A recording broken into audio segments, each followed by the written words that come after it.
one who knowing it with the Lord, with the Spirit of the Lord, to do His will. I'm that nigga.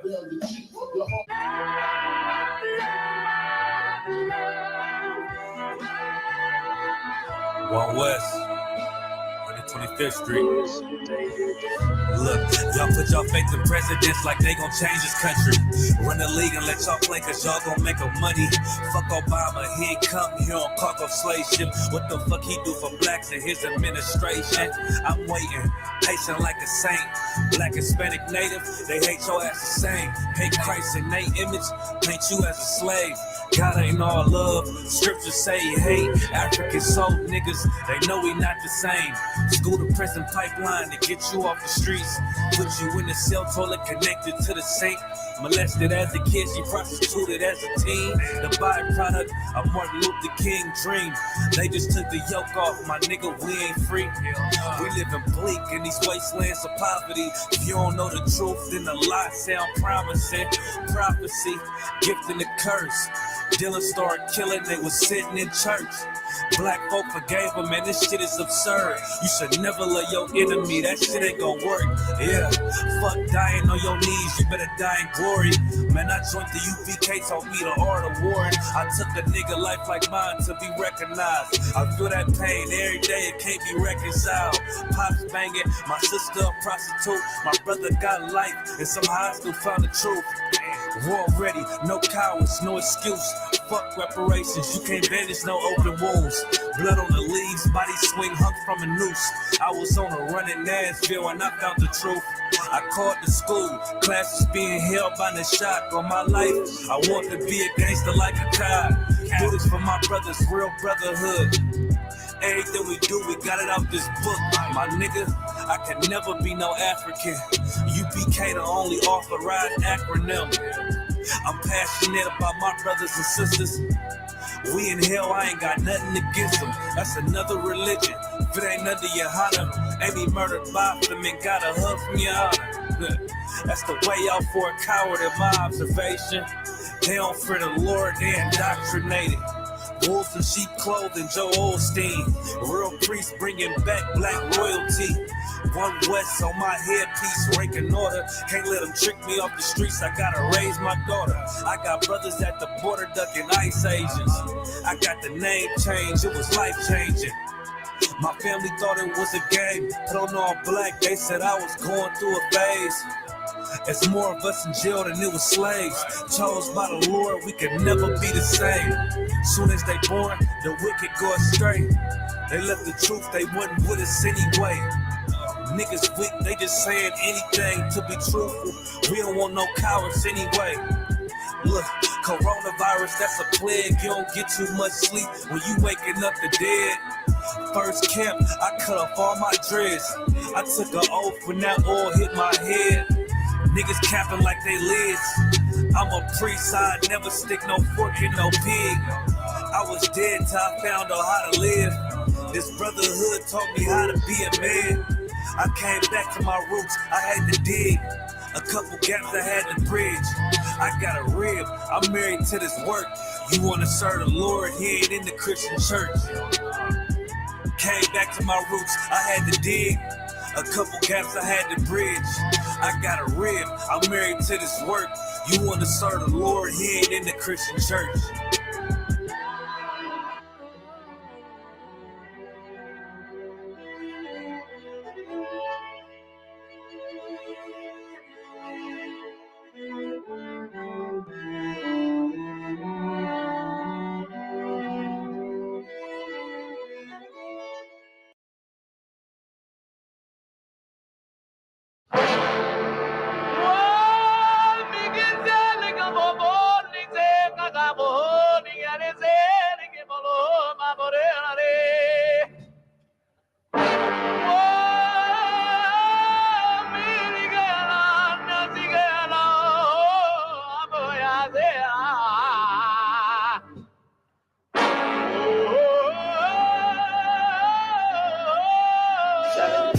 Whoa, whoa, whoa, whoa, whoa. Damn right, I'm a UPK nigga. Straight out of one West, no contest. We the best to the niggas that's living, trying to contend with the stress. Going through the test, no access, cause you repressed slaves. Niggas is dying off in waves. Living in dirt, now it's a grave. Niggas cross-talk through the crosswalk or the white chalk over the bodies of roads that you paid. America's killing us, saying they fearing us. Put the drugs in the hood, now my niggas delirious. Put a gun in my face, all because of my race. Click, boom, flash, put some Skittles to murder my ass. Like a sheep to the slaughter, heart beating harder and harder. Baptized with these words, never dipping in water. So now we pray to the Father, give strength to the Father that's looking for the marauder. That's fucking taking our daughters, nigga, it's wartime. Lights up, nigga, showtime. Got the green light on that ass, yeah, go time. Either boot up, shut up, but get your ass up, cause we ain't got time to be playing this all fucked up America. Heaven for the thief, hell for the slave, reaping what you sow, meaning giving back what you gave for a clean slate. You try to imitate, you was always fake. America, every city, state, this is your fate. Whoa, whoa, whoa, to America. Whoa, whoa, whoa, to America. Whoa, whoa, whoa, to America. Whoa, whoa, whoa, to America. Touring on the timeline, giving the rhythm to expose the intricacies of things. Vibe, who am I ain't shit, but getting lit is a pastime. So in a minute, I'ma pass out. I hope you get it. If you didn't, you can crash flying. Kinda simple if you feel it, past your last line. But it will confuse a bad mind. A damn shame. That's the exact thing on which your ass fried. Bombs from the sky, rich devil lullaby. Then the nigga fly. Hope you got an alibi. Bombs from the sky, rich devil lullaby. Damn, the miss is high. I can see him from the parking lot. Heaven finna ball out. Devils finna fall out. All out warfare, nightmares in the big house. They murdered us for years and thinking shit won't gonna turn around. Pride never learned. This motherfucker burns down. Yelled in them streets. Told them to breach. All of you angels bring woe to this beast. You rule for a time, but we play for keeps. I pray to my Father, bring woe to this beast. Remember them times we hung on them trees. All of you nations bow down to your knees. Remember them ships, they brought us some fleets. Fuck the Apollo, bring them the heat. Whoa, whoa, whoa, to America. Whoa, whoa, to America. Whoa, whoa, whoa, to America. Whoa, whoa, whoa, to America. God is going to destroy this empire, man. You about to see famine in this place. You think them fires in California is bad? That's just the beginning of what the Lord is about to do. Because you've been evil to the Lord's people. You've been wicked to the Most High's children, man. You've been destructive to the 12 tribes of Israel. Let me tell you something, black man. You got to put on your strength now, man. Put back on your strength and might, black man, because your day is coming. Your day is coming because the Lord is going to bring judgment on this earth.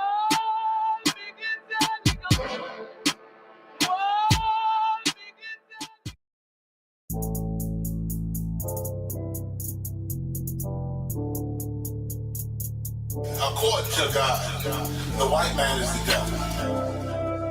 See, I've been in here for a little minute. You know what I'm saying? And I see niggas, they like to talk a lot. They like to claim leadership. They like to claim this and that. You know what I'm saying? They like to be above what they really is and have authority. But they don't really need that authority. They don't really know what to do with that leadership. You understand?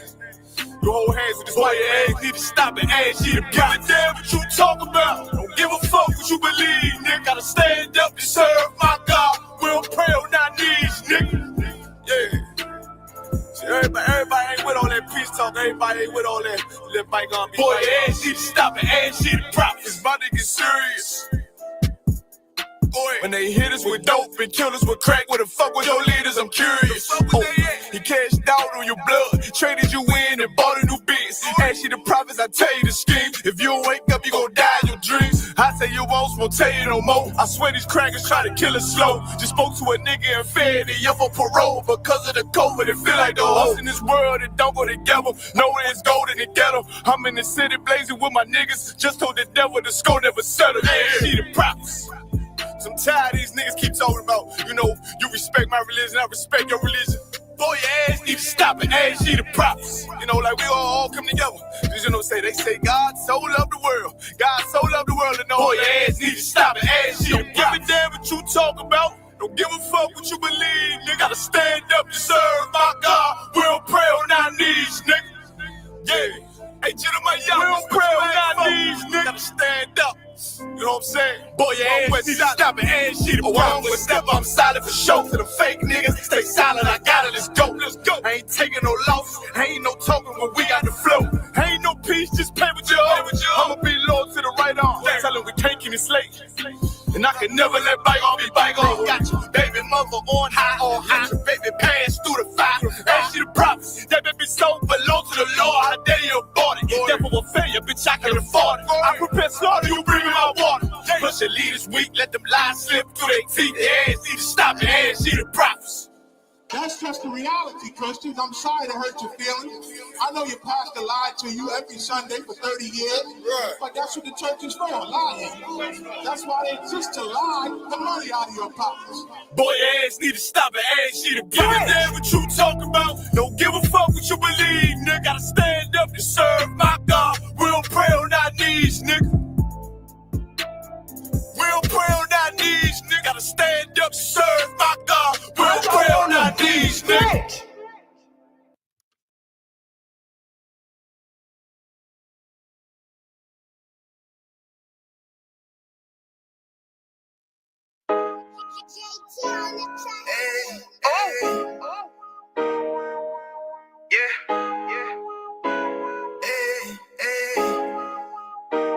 Fuck wrong with you, boy? You know what time it is, nigga. Better watch how you step in. Yeah. But that was my nigga. Yeah.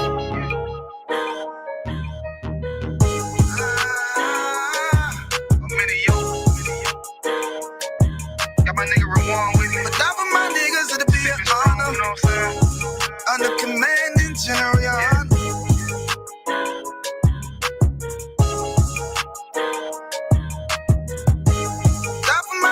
It'll be an honor and a blessing. Look, hey, straight off the top, I love all of my niggas. That shit ain't gon' stop till we on top when we ballin', my nigga. We be fly as fuck, you know them bitches be stalking my niggas. That shit'll never change, and it's the same with all my niggas. City to city, I should be at home. That's what my ribs say. But bitch, I'm grown. I'm in these streets and closed caption. Niggas know we bout that action. If a nigga play with me, then my Hakim gon' let him have it. Hey, think you the shit, this truth the shit. Nigga play, I let that Ruger hit. Get on them tracks, they be like, who is this? I'm rude with it. Ain't got no manners. All them pussy niggas talking shit. Yeah, I know they can't stand us, but we UPK, Louisiana, bitch, that's what I'm ripping. And my niggas solid, number real ones in my section. If you wanna get down, put your boots on, start stepping. Brotherhood is a weapon. Brotherhood is a weapon. Better watch how you stepping, cause brotherhood is a weapon. If I die for my niggas, it'll be an honor and a blessing. Better watch how you stepping, cause brotherhood is a weapon. Brotherhood is a weapon. Better watch how you stepping, cause brotherhood is a weapon. If I die for my niggas, it'll be an honor and a blessing. Better watch how you stepping, cause brotherhood I lay my life down right now for all my sisters and brothers, because I love them. I see them dapping and hug them. It's amazing to see how well we adapt from the struggle. Born again from a life of sin, trapped in the gutter. My mind frame was to kill my own kind. Feeling inferior, waking up ready to die. Run with them killers, so it's just a matter of time. For I take your life or let you take mine. That's when I realized the slaves killing slaves while the white man live to get old. We in them graves, shit got me feeling played. I opened the Bible, went through them records, found out we was royalty, a nation to be respected. But in this world we rejected, we hated for our complex. Still fighting to get accepted. We hear the truth and reject it, but love is getting corrected. And all my niggas correct me. The commandments, the foundation we erected. Brotherhood is a weapon. Brotherhood is a weapon. Better watch how you stepping, cause brotherhood is a weapon. If I die for my niggas, it'll be an honor and a blessing. Better watch how you stepping, cause brotherhood is a weapon. Brotherhood is a weapon. Better watch how you stepping, cause brotherhood is a weapon. If I die for my niggas, it'll be an honor and a blessing. Better watch how you stepping, cause brotherhood is a weapon. Hey, hey.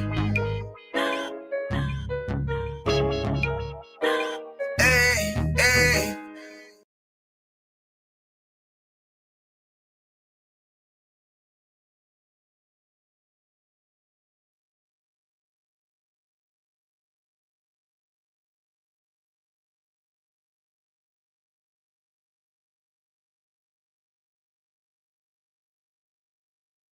Listen to them. Amen. I'm not even fit to teach this Bible, and I've taught it wrong for so long. Just listen to the priests of the Isupk. Y'all hear me? We all just need to get in all black and start our 90 days, because Christianity isn't the way. Yes, Pastor. Now look at your neighbor and say, neighbor, visit isupk.com and find the school nearest you. Visit isupk.com and find the school nearest you. I'm going to start right now. White Terry. Shalom.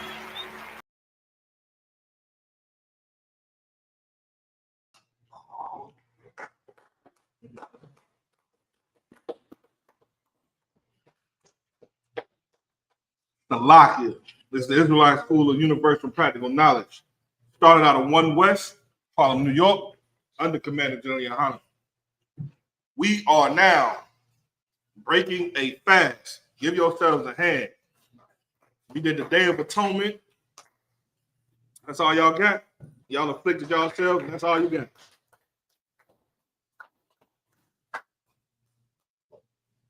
So, bear with me. Not only am I going to break these scriptures down, I'm going to also take, thank you. I'm also going to eat. I'm going to enjoy this because we just afflicted our bodies for 24 hours in atonement.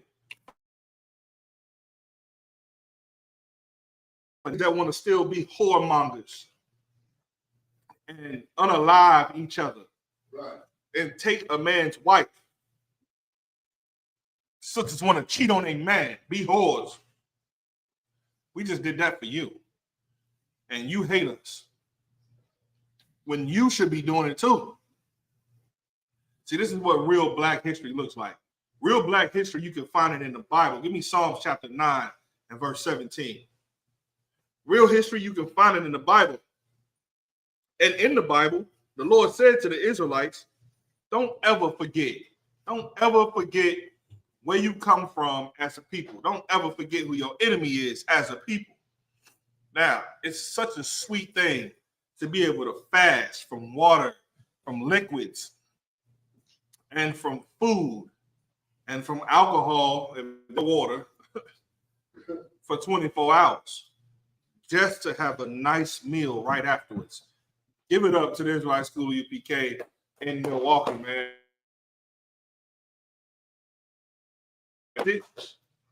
And now it's time to eat. Now I'm going to eat and teach today. Go ahead.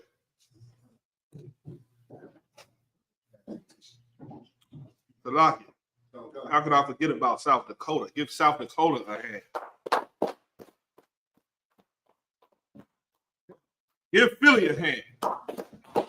Chicago, New York, New Jersey, Great Britain, Brazil, Mexico, Puerto Rico, Trinidad, Jamaica, California, Atlanta, everywhere. There is an Israelite School of Universal Practical Knowledge. We afflicted our souls yesterday. You went to your slave. You had a headache. You understand? You wanted to eat all day. You couldn't. Well, big up to you. Now maybe the Lord will spare more of our brothers and sisters out here in this world. Maybe ICE, because of your supplication and because of your atonement, maybe the Lord will do something to ICE that'll make ICE never want to touch blacks and Hispanics ever again. That's right. Because you afflicted your soul. Perhaps the Lord might say,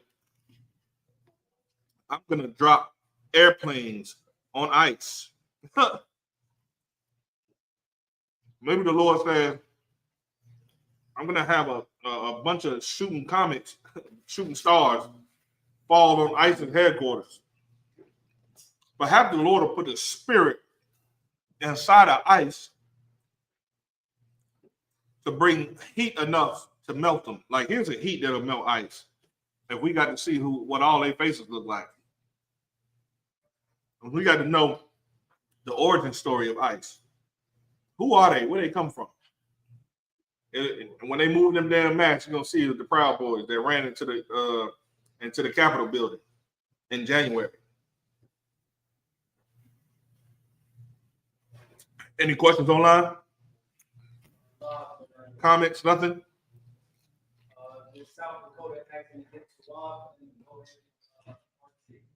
Absolutely. South Dakota, you can get down. If you see me doing it, you can do it. And I pray for the day that we see you here, live, in the flesh. You've afflicted your soul too. I know you. I know you in South Dakota. I know all of the things you're going through in South Dakota. And for on top of that, for you to afflict your soul, you understand, and have everybody in your house afflict their souls as well. That's a heavy thing to do, brother. We commend you in Milwaukee. And Milwaukee is with you. Can I get that race scripture, please?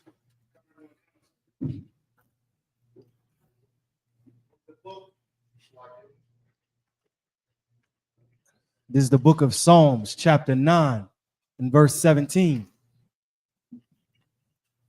The wicked shall be turned into hell, and all the nations that forgot the Most High.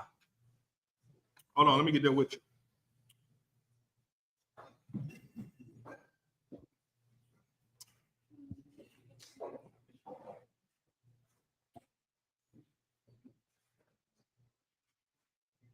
$17, yeah? God the one God. Read from 16, please. God the one God. The book of Psalms, chapter 9, verse 16. The Lord is known by the judgment which he executeth. The wicked is snared in the work of his own hands. Oh, yeah.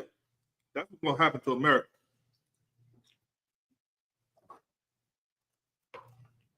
Read on. God the one God. Higayon, Salah. The wicked shall be turned into hell. Good night. So not only is the wicked going to be snared in the works of his own hands, how is that going to happen? First of all, it's going to happen by you keeping these feast days, you keeping these high holy days, you putting back on your culture, you teaching young men and young women about things that are being important for them. Like, listen, biggest thing that I hate, my biggest grind that I have with the generations of that came before me is that they take no accountability for how we ended up. Like, okay, here's an example.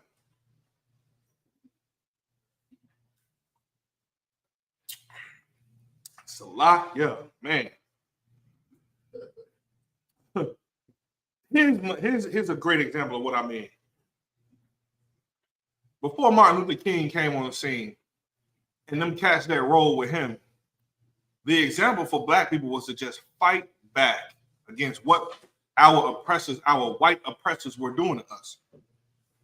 Then they came on the scene, got all the press, all the news paper prints, and all of the, the talk shows and everything. And then they were catapulted into the black man's television screen. They became the formula of what you thought black success looks like. And then all of the preachers in America followed Martin Luther King's image, his reputation. And then those same bastards sold our neighborhoods out. Right.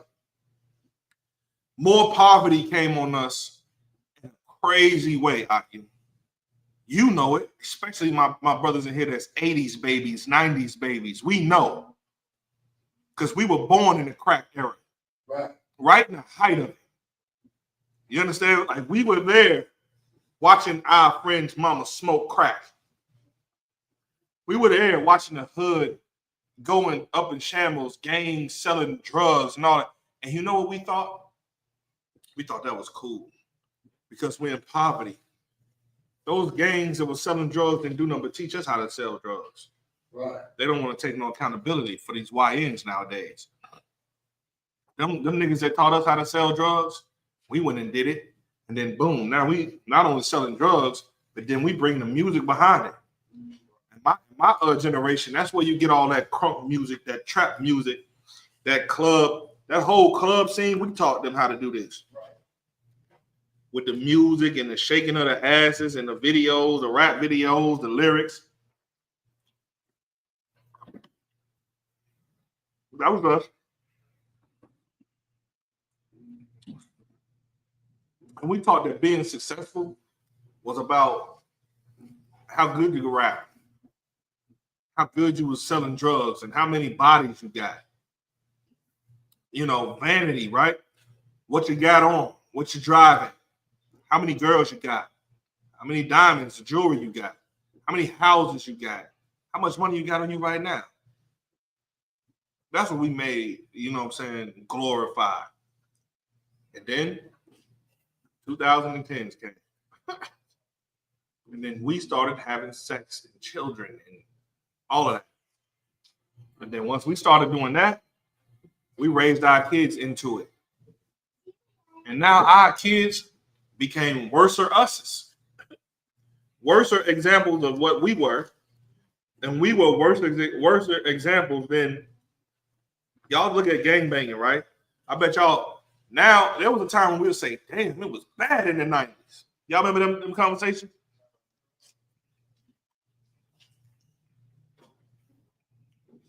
Nigga, please. The 90s ain't got nothing with what's going on today. Brother, these kids are pulling up. Think about the 90s, how the 90s had them drive-by shooting and all that. A drive-by shooting is so normal in every ghetto. Nowadays, a drive-by shooting is the norm, right? It's normal. Switches and automatic pistols and, you know, that's regular stuff. This is the ghetto that you were born in. This is where you was at. Problem is, this ain't the work of our own hands. The white man did this. He's going to get caught up in his own, like America's about to implode on them. Can't you tell? Read on. Kind of one concert. Big up to this salad. Big up to them, whoever made this salad. Good night. Go ahead, Ar. Kind of one con. Verse 17. The wicked shall be turned into hell. Mm-hmm. And all the nations that forget the Most High. Now, the wicked, who's the wicked on the face of the earth right now? Who knows? Raise your hand. Y'all gotta talk to me. I know y'all all eating, but come on. Go ahead. So-called white man. That's right. A so-called white man. First of all, what's hell? Can somebody give me some examples of what hell is? Go ahead, priest. That's like, sir, being the last hired and first fired. That's a fact. That's hell. Who else? Still like it, sir. Uh-huh. Having to wake up every day and not knowing if you're going to have food on the table. That's hell. Who wants to wake up and think, today am I going to eat? Go ahead, priest. School to prison pipeline. You go from school to prison. It's a pipeline. It was set up that way. That's how the system is. Give me some more examples, priest. Go ahead. I know you know. Brown versus the Board of Education. Brown versus the Board of Education. The lack of education that we have in the Black and Hispanic community is at an all-time high. Imagine what is so bad as a young Black and Hispanic child to get out of the ghetto, but you don't have enough educational resources to teach you how to properly read. All you ever want to do is just learn how to read. And if you could just learn how to read, then perhaps you could read a book that'll expand your mind to make you want to get out of the ghetto, but you don't even know how to read. You don't have a clue. You're guessing you're read guessing. Only book you read, they got a picture next to it. You can guess what was. So you already frustrated because you can't read. You're defeated. You're uneducated. I know what you can get successful in. Selling dope. Because you can count on your fingers how many dope bags you got. You can count on your finger how many bullets you got in your hand. Yeah, you know what time, you can tell time, so you know what time you got to be out there on the block and how many times, what time you got to knock.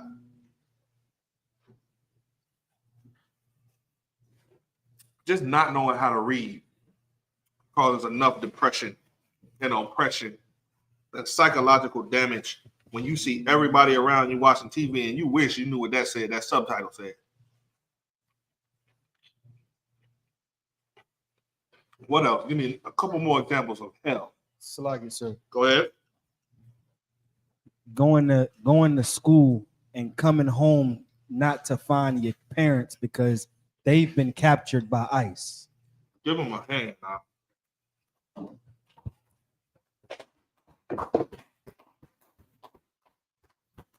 That's hell. Imagine you go to school one day, kiss your mother and your father and say, I love you, I'll see you later. You know those things that you say that you take for granted? Love you, I'll see you later. Be careful, be safe. And then you come home and you can't see your mother later. You cannot see your father later. They're gone, they're lost. They're in Crocodile, what is it called? Alligator Island? Alcatraz. That's where they're at. They're lost. They're somewhere doing some labor for free. That's a lot. And that's like children my daughter's age. 12 and 10. These kids come home and don't see me or their mama home. Oh my goodness, they're gonna have a panic. They don't know what the hell to do. Salagi, sir. What can they do? Go ahead. What you're saying is absolutely heavy. There was I'm not sure if brothers and sisters remember. Can't really hear you, priest. Kind of one kind. I said what you're saying is absolutely heavy. I'm not sure if brothers and sisters remember, but it was a little girl in elementary school that unalived herself because of her parents being taken by ICE. Yes. Say that one more time, brother. Kind of one concert. A young girl, one of our Hispanic sisters in elementary school, unalived herself. In elementary school. Kind of one concert. Unalived herself because she came home and saw that her parents were not home ever again. They're gone. She'll never find them again. Nah, but I will take some refills, please.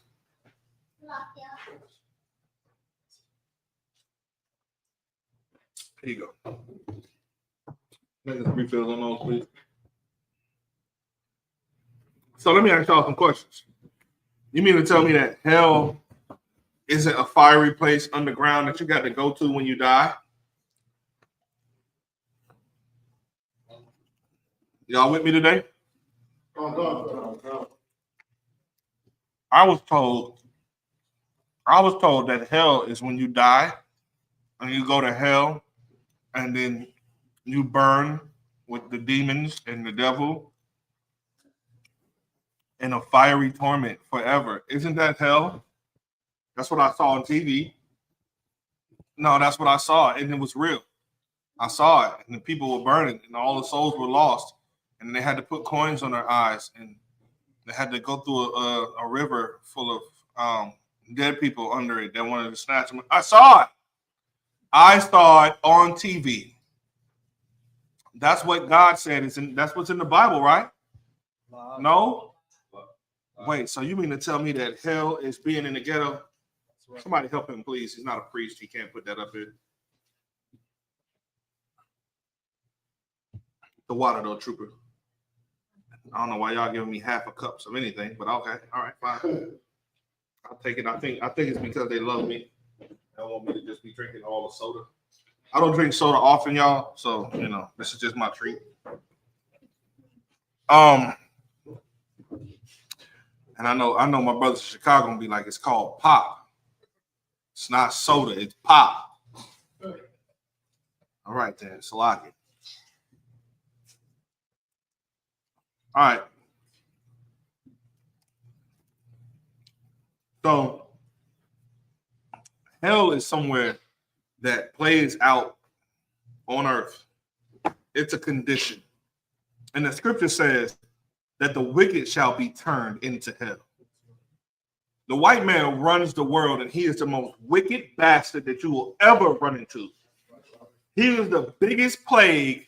He's worse. Listen, the white race has killed more people than the bubonic plague. Right. How many people, can somebody find out how much the black plague, how many people died in that era from that plague?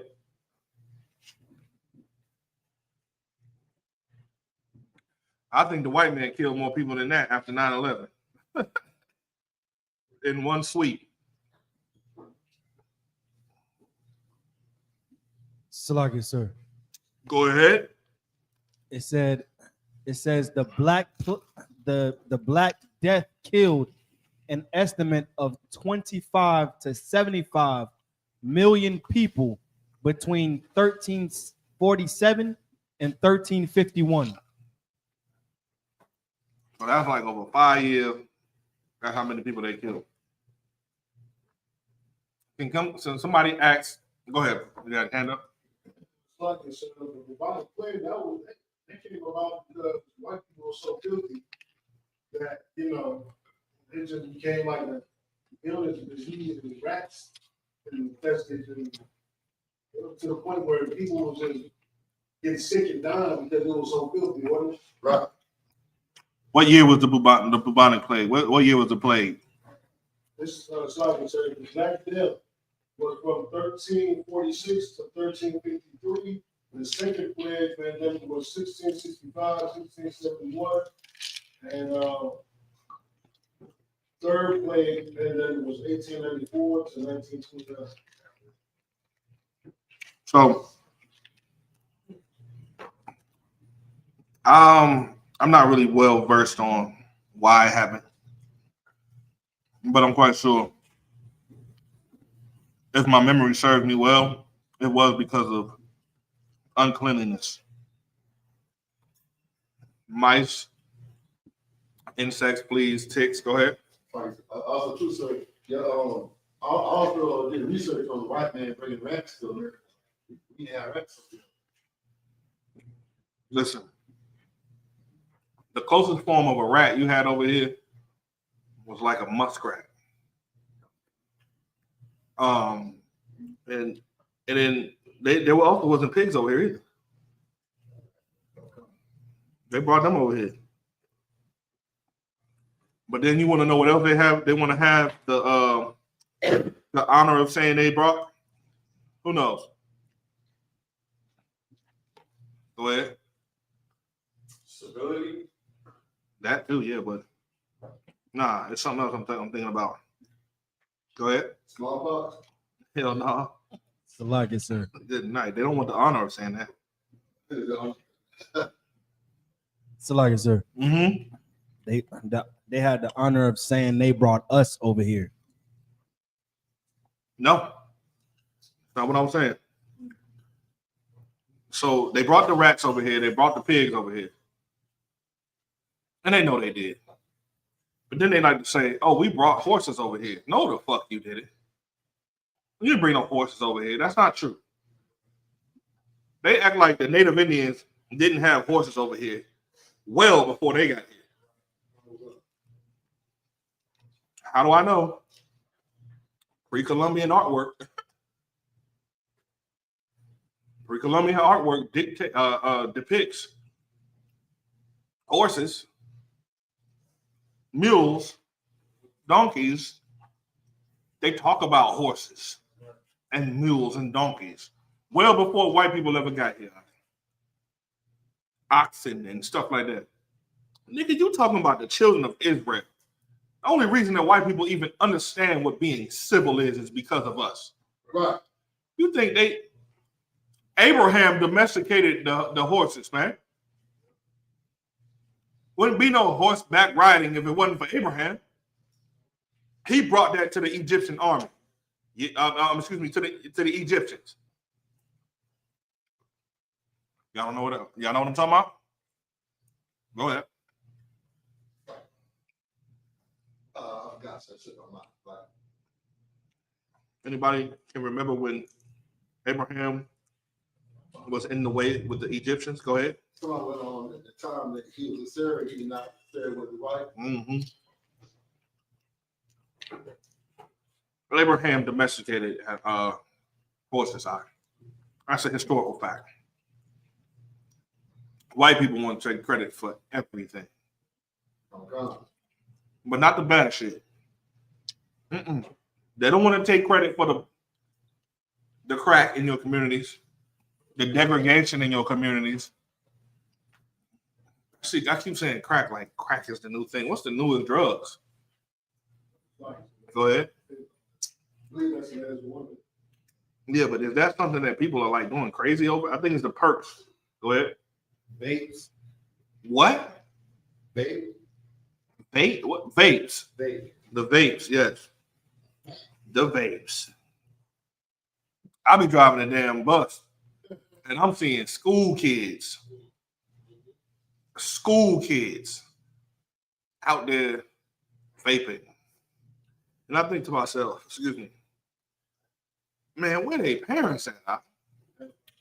And then a little bit of real nigga comes to my mind and says, nigga, where was your parents at when you was in the 9th grade smoking all the weed that you could ever get your hands on right before school? Where was your parents at? You know what I'm saying? Where was yours at? So how the hell I'm going to say where your parents at? Listen, when your kids leave the house and they go to school, they swear that nobody can ever see them. And because the parents in the community hate each other, we don't even have a system of, hey, I saw your kid out there smoking. Every parent in Milwaukee should know each other. We should all have a pipeline in Milwaukee. Hell, you got all the best tools. You got Facebook, you got TikTok, you got Instagram. Use that shit for something that counts. Right. If you see somebody's kid on the corner smoking, take a picture of it. Say, hey, who baby is this? I'm gonna walk up to him and ask her, who's your mama? Oh, nigga, in 5 minutes, they're gonna get on that on them comment sections. Oh, that's Keisha, them kids. Yeah, stay over there out Fond du Lac. 33rd to be exact. Well, somebody tag her in this post because I'm quite sure she don't know her baby out here getting high in the morning with a couple of boys. You know what? All right. You know what it is.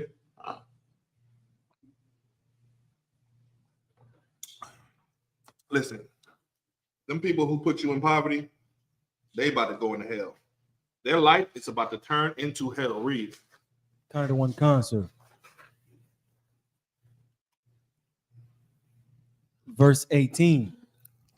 For the needy shall not always be forgotten. Read 17 one more time, please. Kind of one con. Verse 17. The wicked shall be turned into hell, and all the nations that. Now, this is how you know this is not talking about an actual wicked person. It's talking about the wicked nation. How do we know? How do we know? Raise your hands, y'all.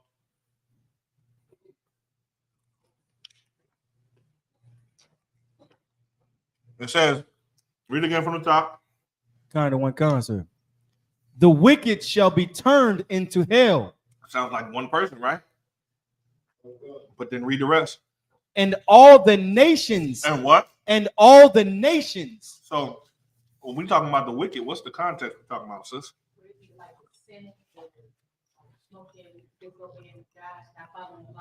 Yes, but right now, the Lord is talking. I don't want to give it to you. You absolutely right. But when they're saying the wicked shall be turned into hell, I don't know. Let's give your husband a try. Go ahead, ZQ. It's talking about, you said, it's the people, it's only referring to the white man, the one that's been ranking with the man on the earth, you know what I'm saying? Yeah. And I did that like that because I want you to be able to see the scriptures. When you read them, you got to know how to read. That's all. This is written in a type of English that will tell you exactly what it's talking about without confusing you if you just pay attention to how it's said and how you can read it. Not yet. Why? So when it says the wicked, it seems singular, but it's really not. You know that because it says, and all the nations, meaning that the wicked is a nation, and all the nations that forget God as well will be in hell. That's what their heaven is going to turn into. Straight hell.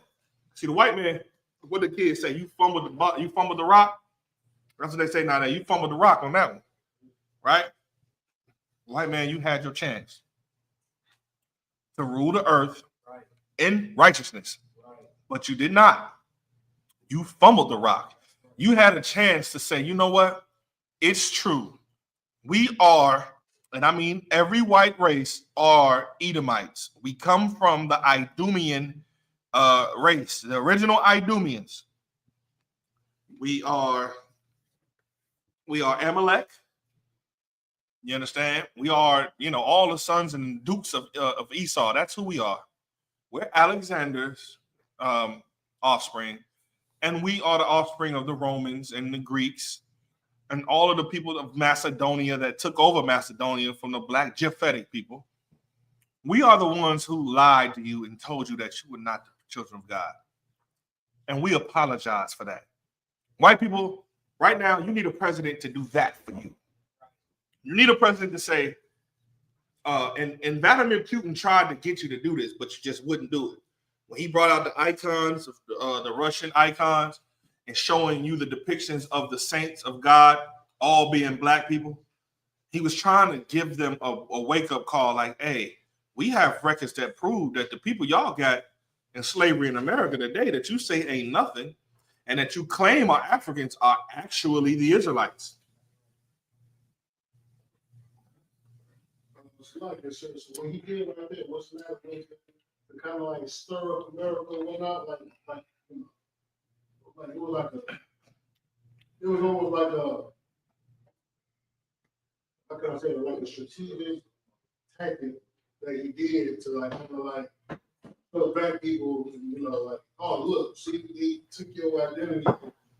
Look what they doing to y'all. Look, they lied. Mm-hmm. You know what I'm saying? Even though he a devil too, he probably don't give a damn about us, but it's just like another kick to America, like, yeah, you know what I'm saying? Yeah, what they meant to do was lift up the skirt of America and show you America's coochie. Yeah. They wanted you to see America's nasty, stinking, whorish vagina. Yeah. Excuse my French. That's what they wanted you to see. The rear end of America. Lift up the skirt of this woman dressed in scarlet. That's what they wanted to do. They wanted to show you that America is a hypocrite. America goes to war against everybody else and say that they're committing crimes against other races of people or their own people. Like, why did they go to Saddam Hussein? Their first reason was that he was using chemical warfare, biological and chemical warfare on his own people. And yes, he was. Because his people would not subject themselves to him and his rule as their supreme leader. Same thing happening right now with Putin. Putin is doing crazy work to them people in what's the place they in?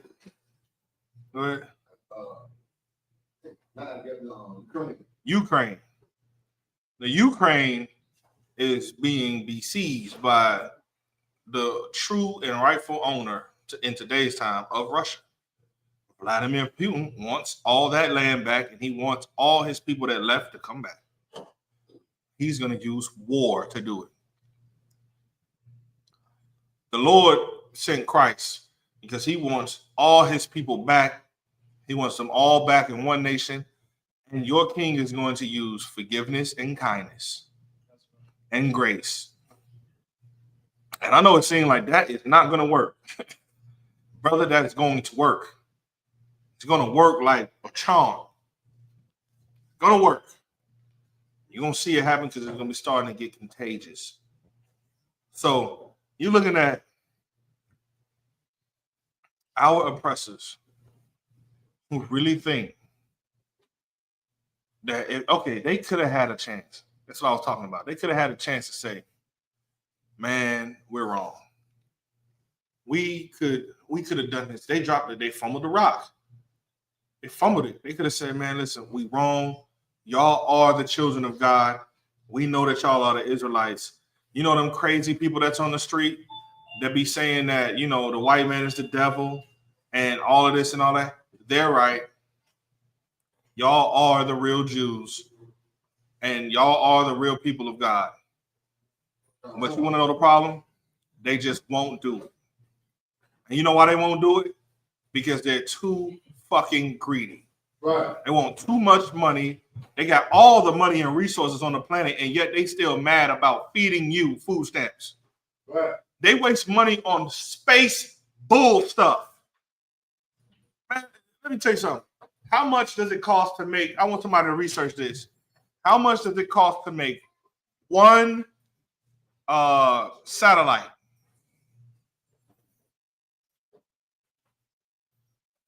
One space telescope. How much does it cost to make one telescope and one satellite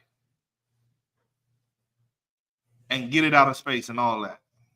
Hell, the rocket alone is probably insane. Where did she go? She got off. What did she do?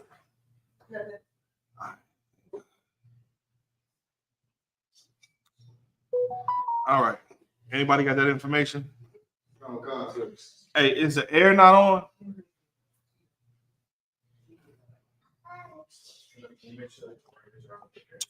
The temperature has risen as more bodies came into the school. I think it's the food cycle. Go ahead. You said the definition. No, not the definition. Yes, please.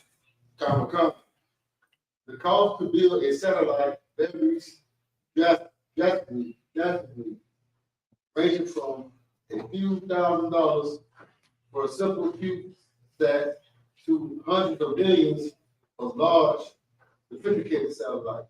That's what we want to talk about. We want to talk about the largest sophisticated satellites. That's what I want to know. How much do the largest sophisticated satellites cost? The most expensive satellite. How about that? Go ahead, sis. I have over 500 million for sophisticated military or weather satellite. Say that one more time, sis. Over 500 million for sophisticated military or weather satellite. Over $500 million for a sophisticated military satellite or weather satellite. And they get the weather wrong all the time. Do you know what let's say $700 million. If they took $700 million and did not build a stupid, dumbass satellite and put it, and then it costs, how much does it cost to even take the satellite out of space? Now you're talking about a rocket. Go ahead, priest. The James Webb telescope costs $10 billion. 10 billion? What does the James Webb, what does that telescope do? Go ahead, sis. I was going to say NASA's largest contributor was $8.8 billion for their telescope and $861 million to plan for a 5-year telescope. It's what they're doing with the money that they could be healing the world with. Among the bar. Mike, please. Mike, please. I believe the James Webb, its intention, its original purpose, deep space, exploration, imagery, right? Exploration. It's not that far out of our orbit in comparison to like the Voyager, which is going a lot farther. I think the Voyager is like around Saturn or something like that. But it's got a high powered lens and all that for deep space exploration photography, and it's been delivering like the most clear, the highest resolution photos of previously kind of smudged and unclear space exploration. But it's been a hell of a tool in their arsenal for deep space captivation. Right. And you know what they hope to find out there? Who knows what they're hoping to find? Let's be real.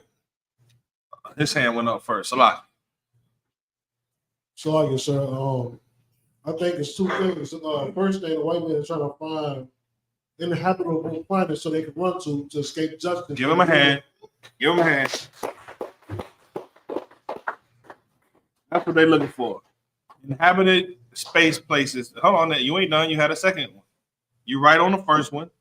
They're looking for a place where they can go and run and flee because of something else that they're looking for. What else are they looking for? Go ahead. Now, I don't know what that other thing they're looking for, but I think they're trying to go and enslave other people. If they find other species and whatnot, they want to go enslave them too. Hey, give them a hand. Give them a hand. I wasn't gonna say that part, but absolutely, they definitely. If white people were to find a way to get them, and I'm coming to you, sis. I know you know the answer, so I'm not gonna say it yet. But if white people were to find a way to get their military to go out of space and yeah, there you go. If they were able to find a way to get their military to a spot where they saw, y'all seen the movie, damn, it's one of my favorite movies. They're coming out with another one. Avatar. That's what they want to do. They want to go to another planet, find the creatures that live on that planet, and make them into slaves. Take all their resources and then deplanetize them and take over their planet and find a way to live on their planet so that they can escape something, like ZQ said. And what they're trying to escape, they think is also out there. Sis, what is it? I'll say you. Give her a hand.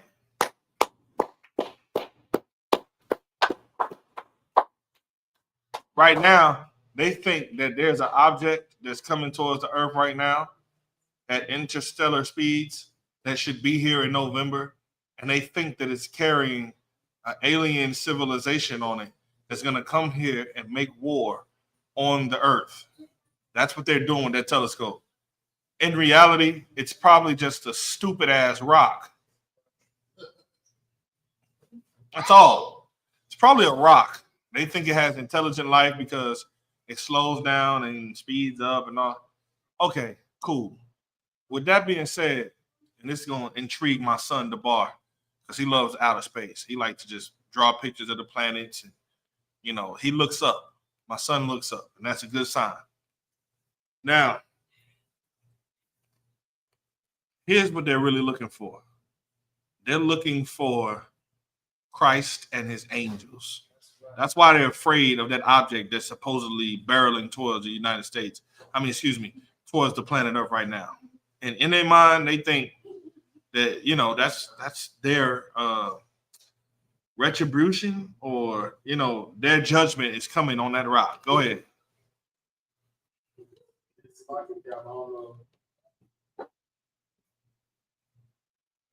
Lucky Cap, I don't know if this the conspiracy things that I'll be thinking about, but if you notice in all the movies involving aliens, the aliens bad in some kind of way, right? And we fighting aliens. We don't know what they're here for. Nothing. We just automatically attack them. Which means that they know what aliens is coming here to do because they read it in the Bible. You understand? Because why don't they say, "Oh, our space brothers are coming"? So that we can learn how to be enlightened and take our planet to the next level. You only hear 1% of white people say that. And those are the white people who think that they absolve themselves from the slavery that they did to you. They don't even consider the fact that they have to pay for slavery.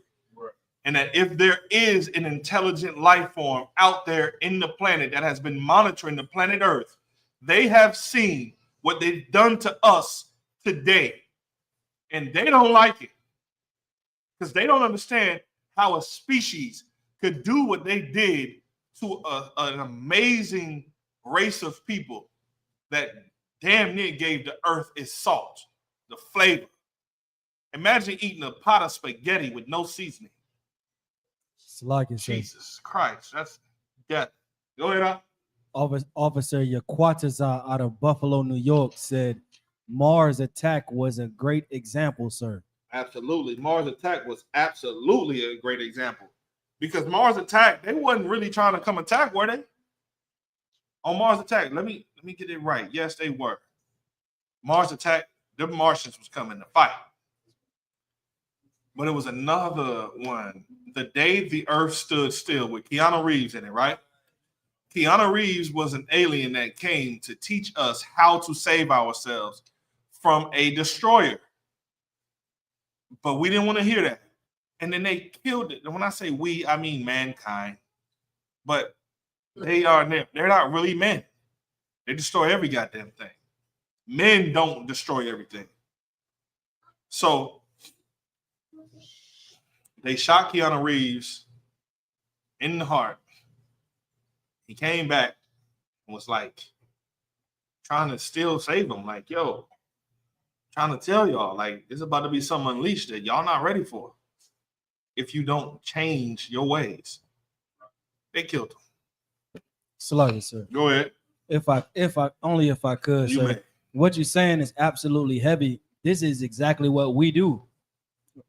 They constantly, they're telling us that, not telling us, but they're showing us how much they hate us. Now they're telling us too how much they hate us, but we're constantly loving them and forgiving them and reaching on and extending our hand to them when they're telling us by their actions and by their words that we're just pieces of shit to them. Basically, let me piggyback on that. Based on what I just said about the world, I'm not the day the earth stood still. So basically, what they're also telling you that is, if Jesus Christ was white,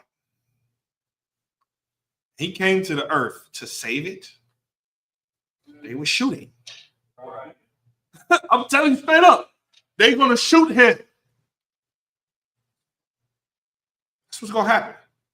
Christ knows there's no way in hell he's gonna come to this planet and land in Central Park. That's what happened, right? The day the earth stood still, landed in Central Park. Every military came, every military asset that the white man has in America came and converged on that spot.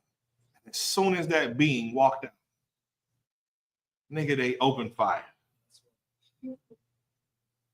Nobody said, wait, let's see what they're talking about.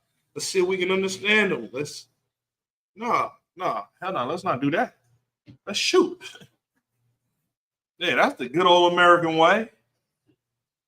Let's get this shooting. That's all they wanted to do.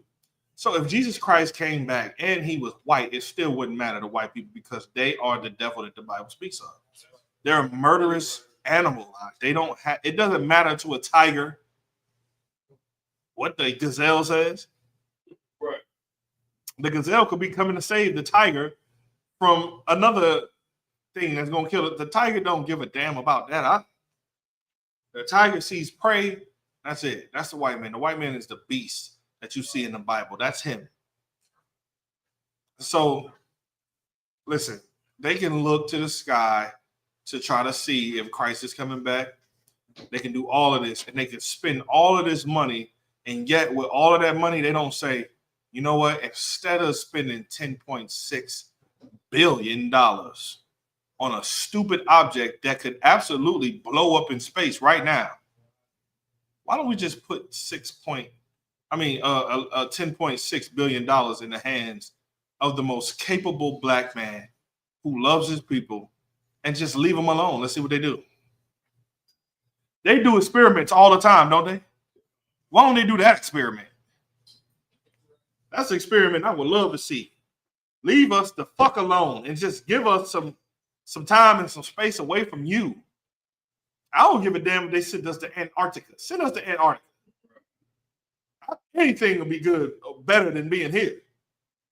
But they know if they send all of us to Antarctica, we're going to turn Antarctica into a forest. We're gonna do it. They're gonna be like, damn, how did these niggas go from they're doing things that we never even experienced or knew what they could do? Go ahead, Priest. In about 10 or 20 years, Antarctica will be a superpower on its own. Right. Antarctica will be a place where, we're gonna treat this like Game of Thrones for real. We're gonna have a real ice wall right there that you can't come through. And then above the ice wall at the top of the globe is gonna be our kingdom. You know what I'm saying? With a lush forest and all of that. We can find a way to have real, we can probably duplicate the sun. You know what I'm saying? I don't know. Who knows? You leave us alone without oppression. Brother, look what we did with oppression. We did this with oppression. What did we do with oppression? They wouldn't even have any technology to take it out into space if we didn't build that. We didn't build the computers for them to do that.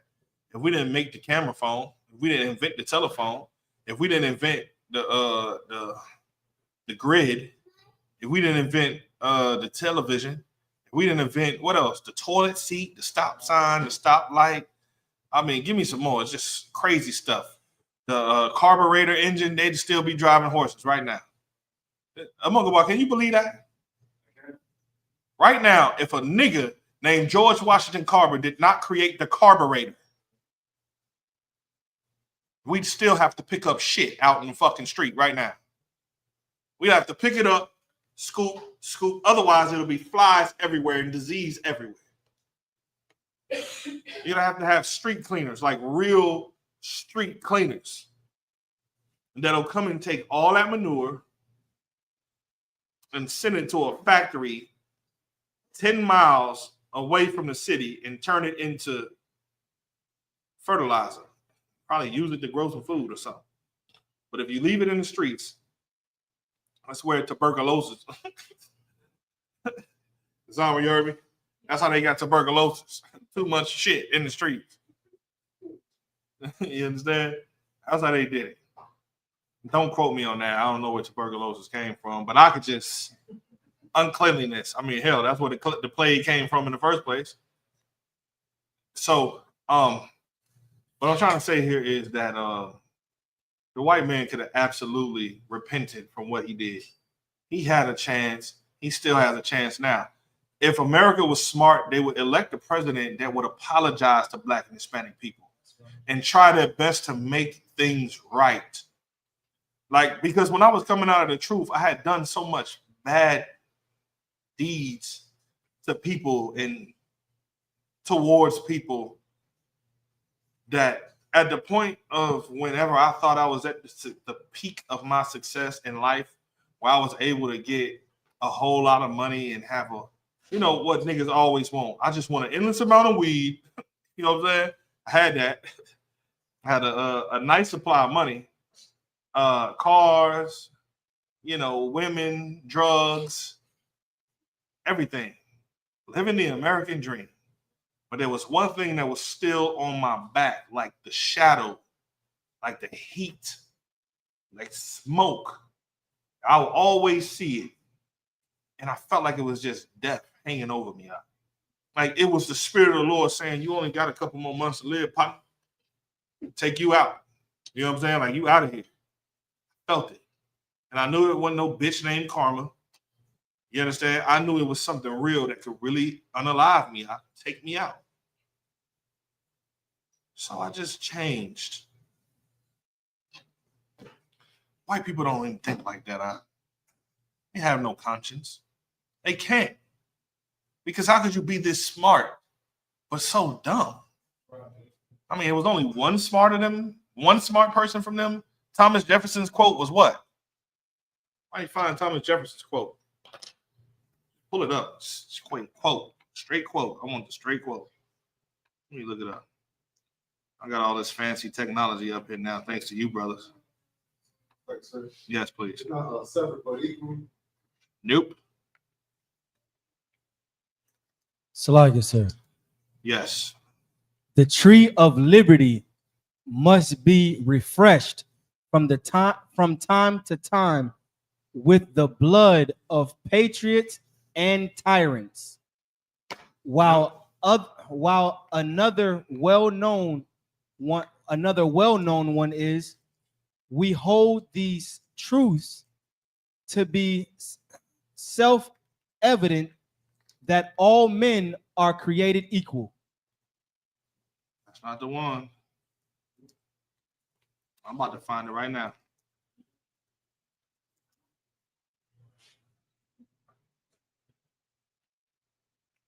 Thank you, sir. Is it about the Constitution? I'm about to find it. Thomas Jefferson wrote, "Indeed, I tremble for my country when I reflect that God is just, that his justice cannot sleep forever." The quote ends, this quote found in notes in Virginia expressed concerns about the inherent injustice of slavery and suggests that a just God will ultimately not allow it to stand.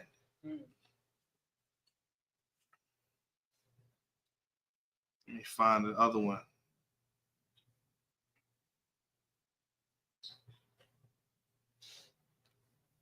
Bear with me. Then find me the scripture where it says that if they would just repent, they would repent for what they did, and the Lord would have heard them. Where we at, y'all?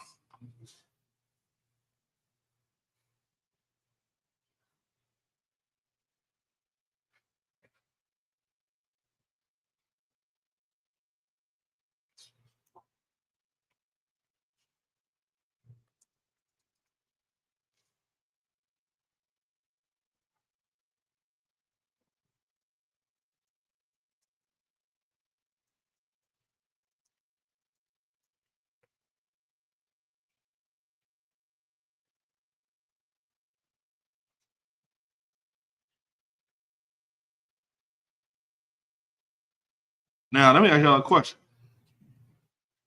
Did Thomas Jefferson have slaves? Go ahead. Absolutely. I've got a presentation called Mount Vernon. That's what I want to see.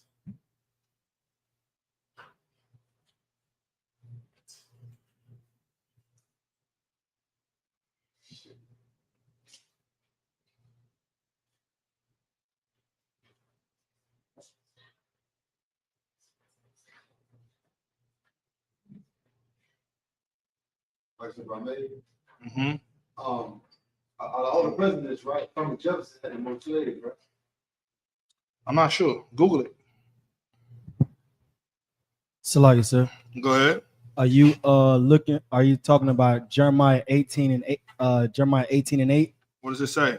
It says, if that nation against whom the Lord hath pronounced turn from their evil, I will repent the evil that I have thought to do unto them. Yes, that's the one.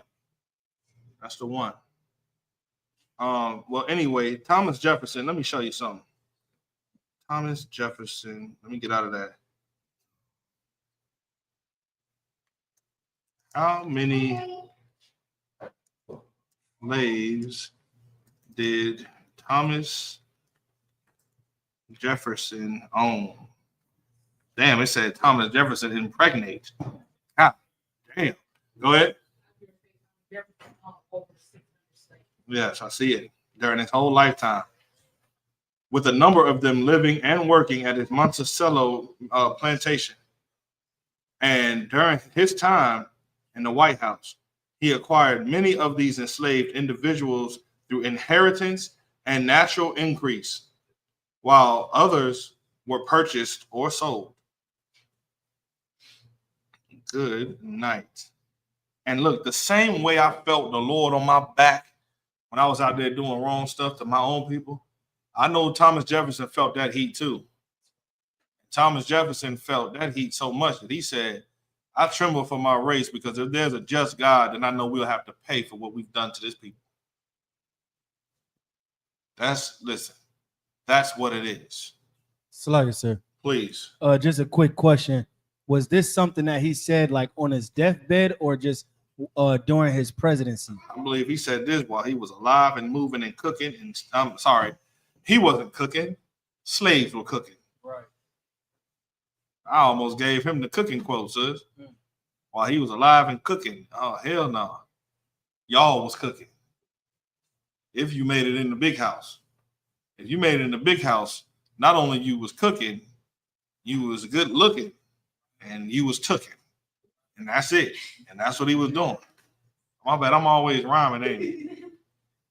So, all right, we can get off of that. Let me get that scripture that I asked you for, priest. Con to one con.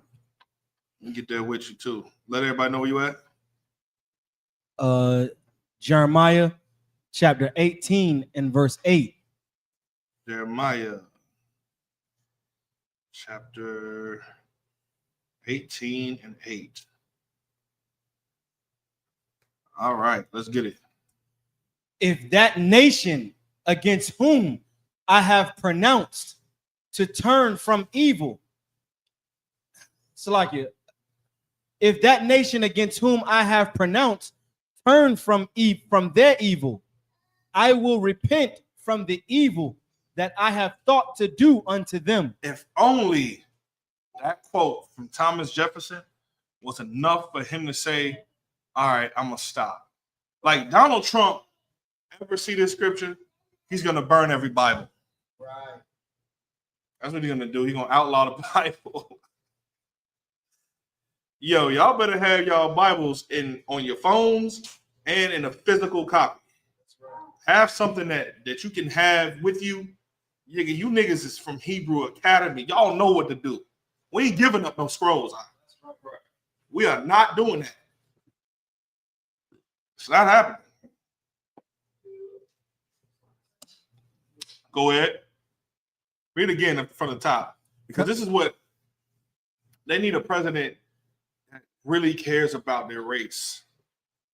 White people need a man who really cares about white people, so much so that he would understand history, he would teach the truth, and he would do this. Read.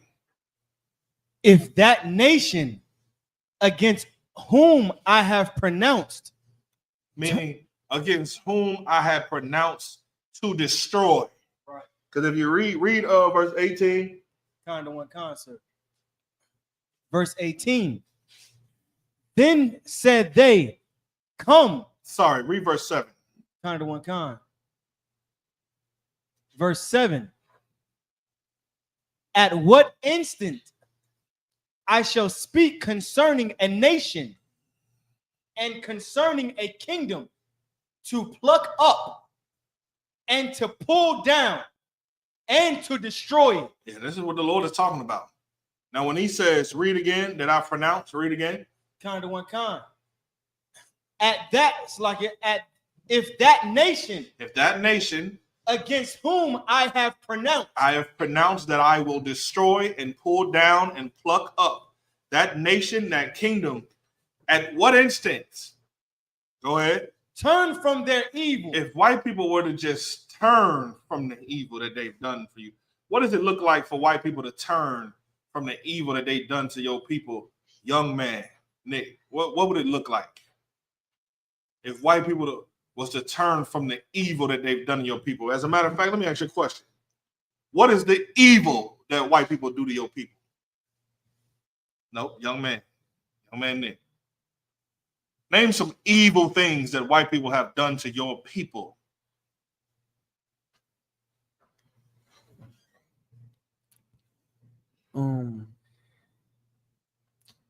They slaughter our families for no reason, just because they hate us. That's one. They drive us into this land. The what? They drive us into they brought us into this land just to get in. How did they bring us into this land? By boats. Yes. Give them a hand. Slavery. They brought us into this land with slavery. That's how they did it. They took us from a place and then brought us into slavery in America. Made us work a hard and vigorous slavery, even up until this day. Can you name one more evil thing they did to us? Zama? They took away our culture. That's the number one thing that they did to us. Even though they took us into captivity, we've been in captivities before, but we knew who we were, which means that we knew what we needed to do to turn back. They took, not only did they bring us into slavery, but they wiped our culture and our history and our heritage out. So where we know nothing about, our light is dim. We don't have no way out. Our culture was the way out. We had a light. They took your light too. They took your hope and they took your light, your culture. That's what it was. Go ahead, read. Kind of the one concert. If that nation against whom I have pronounced turn from their evil. If they just turn from the thing that they did, how does it look for them to turn away from the slavery that they put us in? You know what they would do? They would make sure that we got free because they made sure that they took our freedom. How can they make sure that we get free? Is they need to separate themselves from us. They need to divide the United States into two. I'm just coming with something off of a whim, right?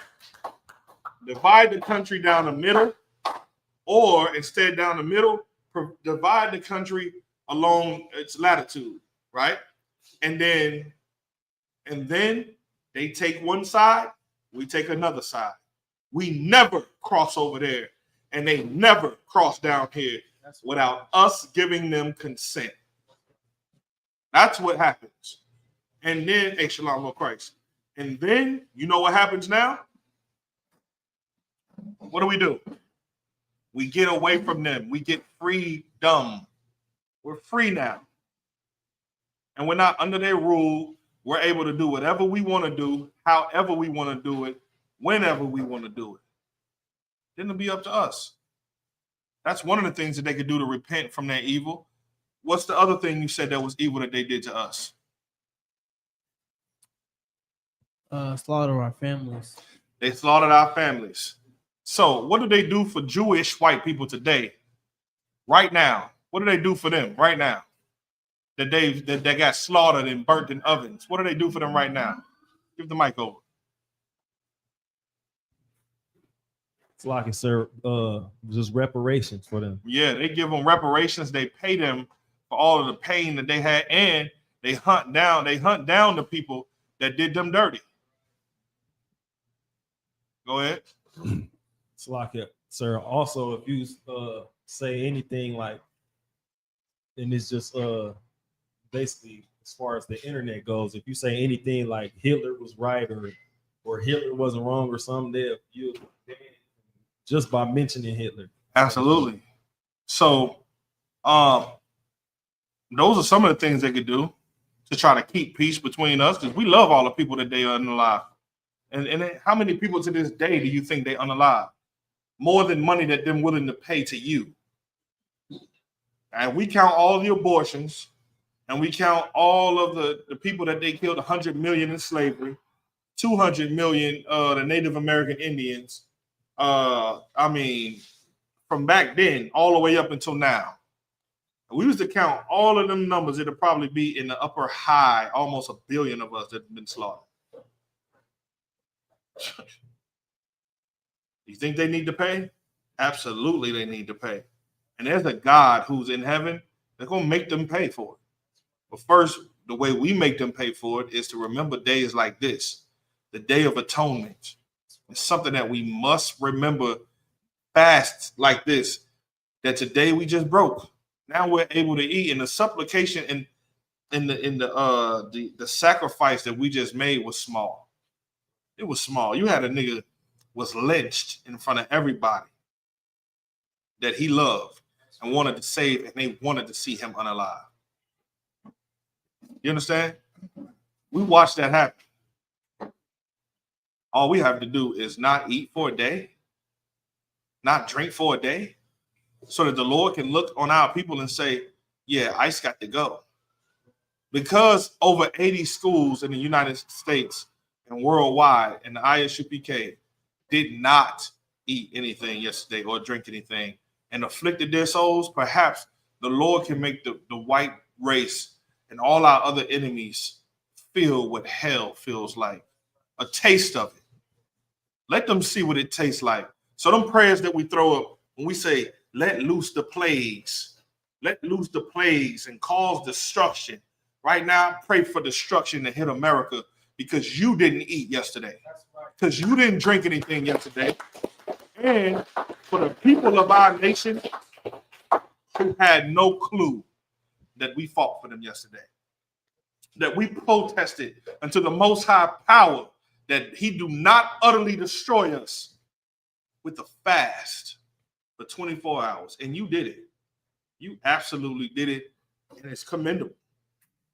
Because the thought of not eating or drinking anything for an entire day would rumble some people's stomachs. You want to know why? Because they're greedy pigs. They're bastards in the mind. They're selfish individuals. And they don't give a fuck about the rest of their people. They don't give a damn. You telling, oh, yeah, you shouldn't eat. This is what our ancestors did because we wanted to atone for our sins as a nation. They're going to be like, man, I don't give a fuck about that Bible time shit. Don't, man, get out of here with that. They'll never do it. But we will. And we know that the Lord is going to have to show them something that they never saw before. And I pray that he does not do it to them, but he does it to the ones that they love. And you know who niggas and Hispanics and Native Indians love more than themselves, Akim? Sad to say it, but you know who? Who? Slaves. Who? Their oppressor. They love the oppressor more than they love themselves. And it's just a sad thing to see. So if we didn't make this fast to the Lord yesterday and break that tonight, then guess what? The Lord would have never looked at us and said, he probably would have looked at Christ and said, man, these people ain't even worthy of what you did. Why don't you just let me wipe them out, man? Hell, they not in slavery anymore with chains. I told them that it was over with. It's up to them, and they ain't did shit to follow the leaders that you gave them. Why? Man, just, but that's fine. Salakia, sir. Yes. You got 2 comments. One from the young man. He said, Khan out of 1, here is the patience and the faith of the saints. That's a fact. This is the patience and the faith of the saints. And the faith is about the work that you do. Faith is, faith is like a battery. Like the batteries that you use to power your remotes at home, that's one unit, but it has faith and it has belief. I mean, it has action and it has belief together. That's the power of faith. You can't have the power of a battery without a positive and a negative charge. Well, to faith, you have to have works with that. With works, you have to have faith with that. It's the same thing. That's right. If you don't look at it like that, then you don't have faith. And if you have faith, you believe in something, but you don't work in it, then you don't have faith. So you can have works, but if you don't have faith in what you're working for or believe what you're working towards, then it's stupid. I'll give you an example. When I was young, I played basketball just to play basketball. It was fun. I didn't believe that I could be the best in the planet, even though I had the potential to do it. I didn't believe it. I just played basketball because I was just playing basketball. So I had the works of it. Oh, I'd work you on the court. Don't even twit. Hey, yeah, don't. All that. You see that? That was, you was crossed over right there. You didn't even see it. Done. I'm gone. I'm out of there. You understand? Dude, hit it with that hezzy. Yeah. I hit you with that hezzy. I had a crazy hezzy back then. You shake out your shit and I hit you with that, you gone. You fall like, boom. And then I shoot the ball, and a lot of times I'd hit. You understand? What if I would have believed like LeBron James believed? Like when LeBron James believed, he believed that he would be better than Michael Jordan. In his mind, I'm going to be the number one talked about and loved greatest basketball NBA player ever to touch a basketball. That was LeBron James. So not only did he have the game, he was cold, he worked on it just like I did. I didn't believe that I was going to be, I thought I would never get out the hood. I'm going to just keep it real with you. I felt like there was nothing I could do to get out the hood. Nothing. I was in the bowels of America. I didn't even think. I thought the only way it was up was down. That's all I thought. LeBron James said, I'm going to be the best NBA player that ever graced this basketball, and I believe it. And I'm going to work towards it. And it would have never happened if he just wanted to play basketball without believing that he was going to be the best ever to play basketball. Because he was good enough to get drafted, but if he didn't have that in his mind, like I'm going to be the best ever, he would never be a talk of your conversation right now. He'd be just like everybody else who you forgot. Darius Miles. Give me some more. Yeah, you don't know because you fucking forgot him. You don't forget about LeBron James, though, can you? That's what he believed in. You got to do that. This is what you got to do here in the work of the Lord. You have to have that here, or they're just gonna be like, "Hey, what was that brother, man, that taught that class 6 years ago?" Doesn't matter because he didn't believe. Where is he at? He's in Sakari. Fucking sucker. Go ahead, read the scripture. I know I'm gonna get a call about this language. It's a lot. Go ahead. I pray the general ain't watching me teach this class. Go ahead. Don't nobody tell on me either. You tell on me, I'm gonna find out. I'm playing. We're gonna do the tyrant. I can't wait till y'all see the tyrant joint, man. When y'all see this tyrant skit, man, y'all gonna be like, man, they tripping. They tripping. We got more coming too, though. But we got some stuff cooking, man. I was on the phone with Delaware yesterday, man. Isaiah Ward last night about something that we're gonna do. Man, when we get down to it, it's on. Like, brother, it's gonna be insane. But go ahead. I'm sorry. Where were we at with this? Jeremiah chapter 18, verse 8. 18, verse 8. Let me get up there with you. All right, go ahead.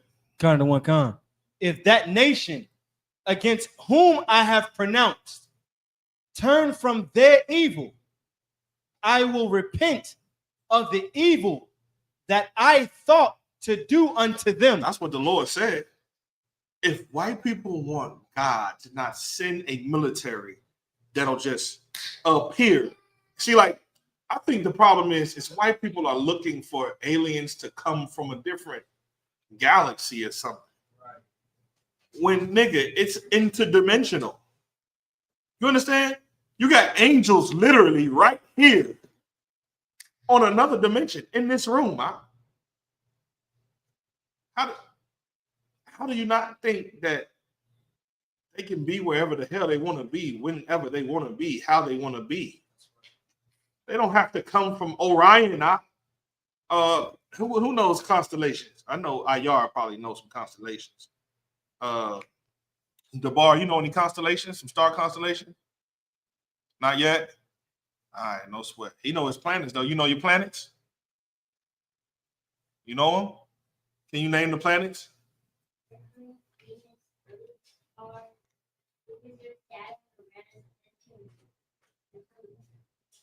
Give him a hand. That's my boy. You understand? Now listen. If you think that let's say you had on glasses.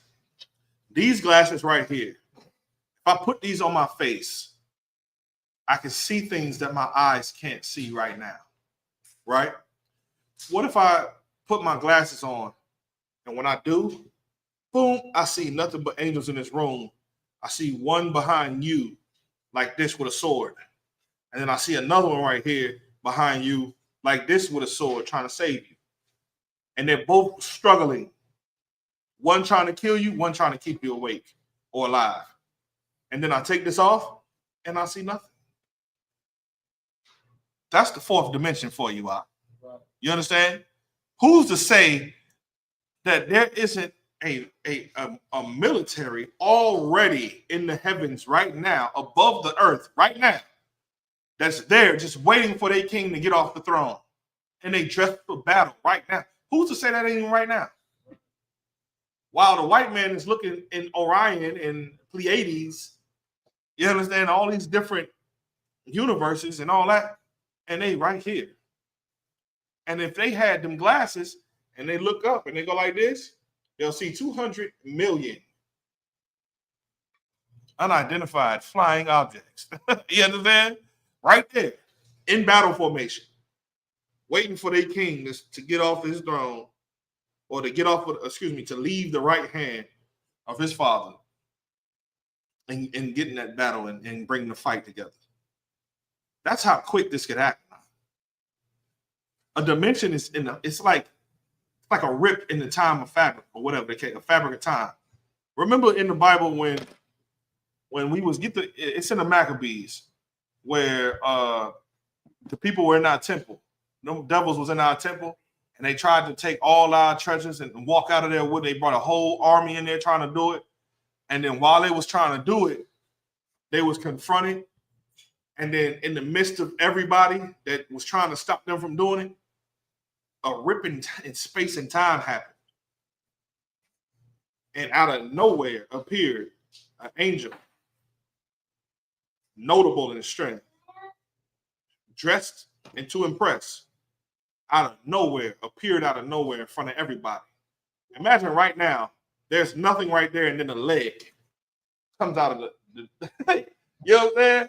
And you looking like, what the hell? And then another leg come out. Then the torso comes out, and then the arms, and then the head, and all of that, and then it closes up behind him. He's standing in the room and say, I know y'all think y'all finna take all the treasures of the Lord, but that's not happening. I'm about to beat your ass up. You understand? And get the whooping on them. That's what happened in the Bible. Right after that, or maybe it was maybe it's backwards how I'm saying it. And then after that, another angel appeared on horseback. Appeared on horseback right in front of them. That's you looking at the fabric of space. It's so fragile, yet it's so far away from us. The Lord allowed David a glimpse of that. Do y'all remember when David numbered the people and the Lord allowed him to see something that he wasn't supposed to see? He opened up his eyes, and then he can see in the fourth dimension. When he looked in the fourth dimension over the city, he saw an angel swinging a sword. Every time that angel swung a sword, whoa, people died. Whoa, people died.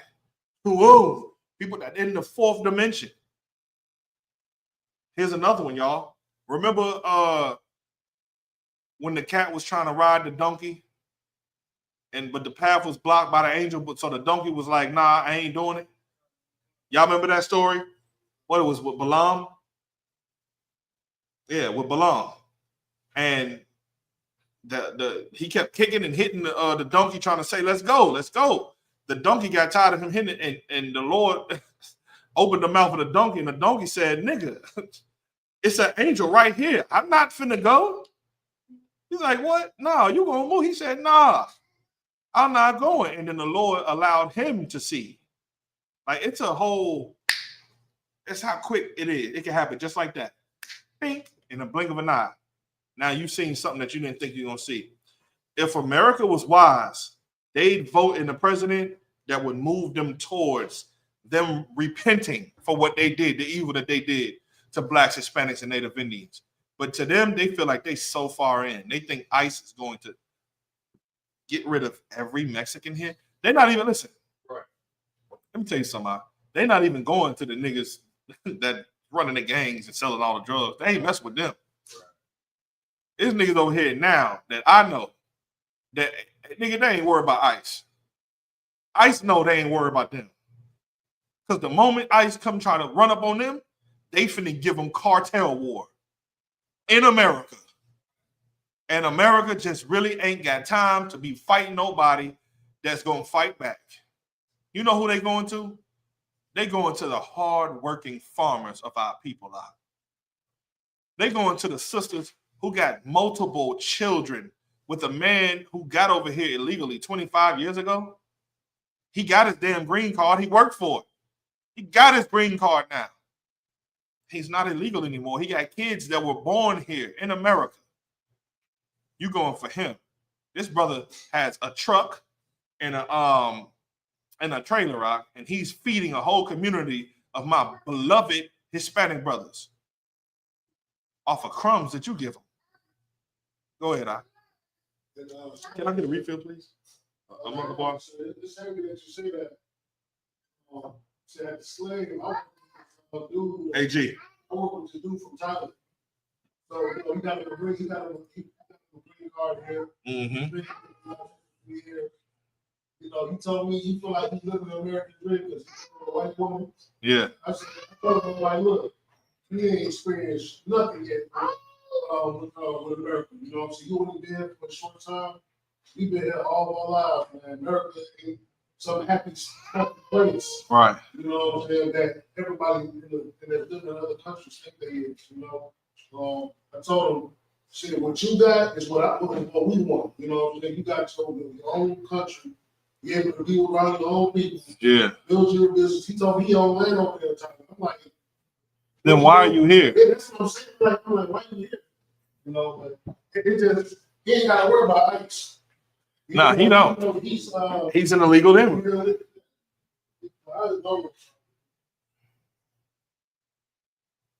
He's an illegal. Yeah, I don't know about illegal. If he got a green card, I don't know if he makes him still illegal.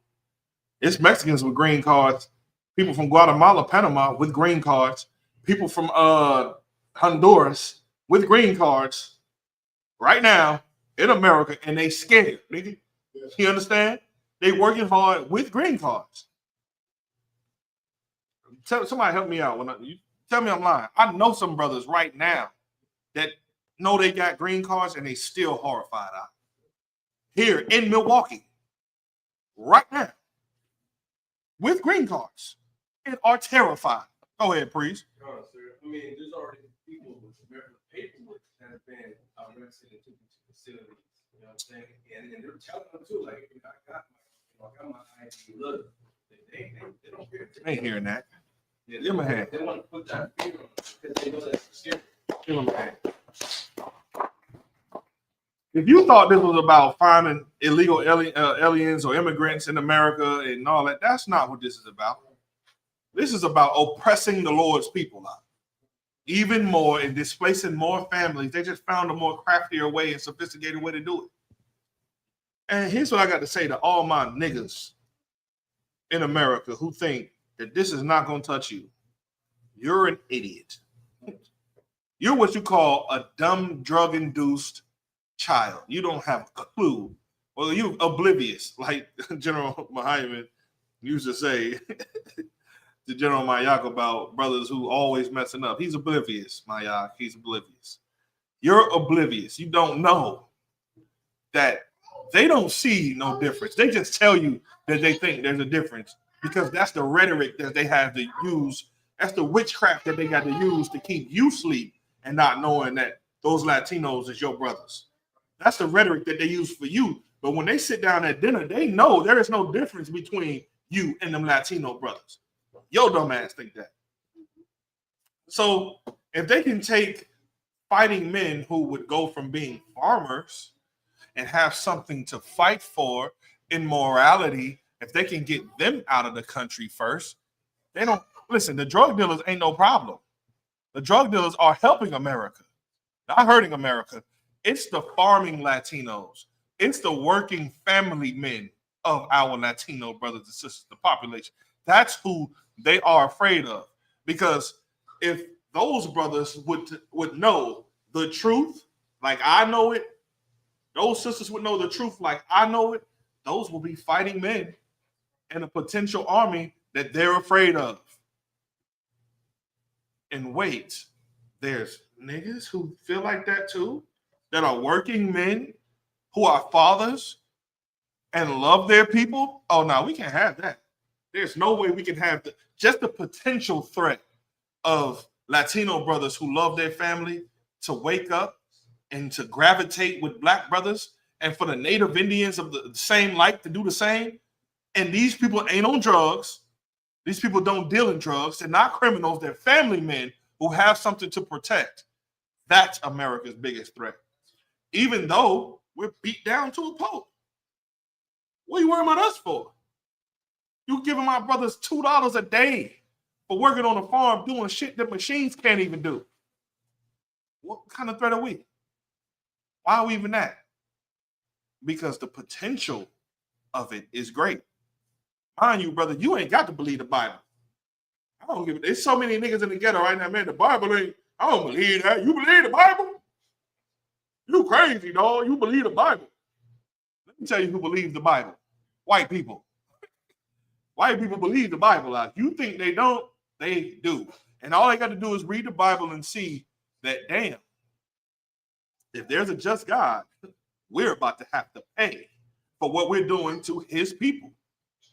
Now, why do I got to fight with Israelites to tell them that they Israelites and now I'm your enemy? You're an idiot.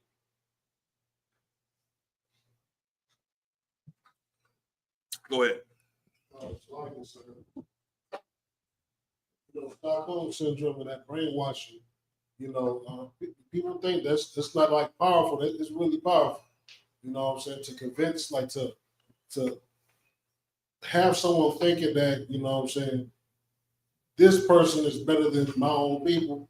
These people are better than my own people. Yeah, that's hell of a brainwashing. The white people perfected it.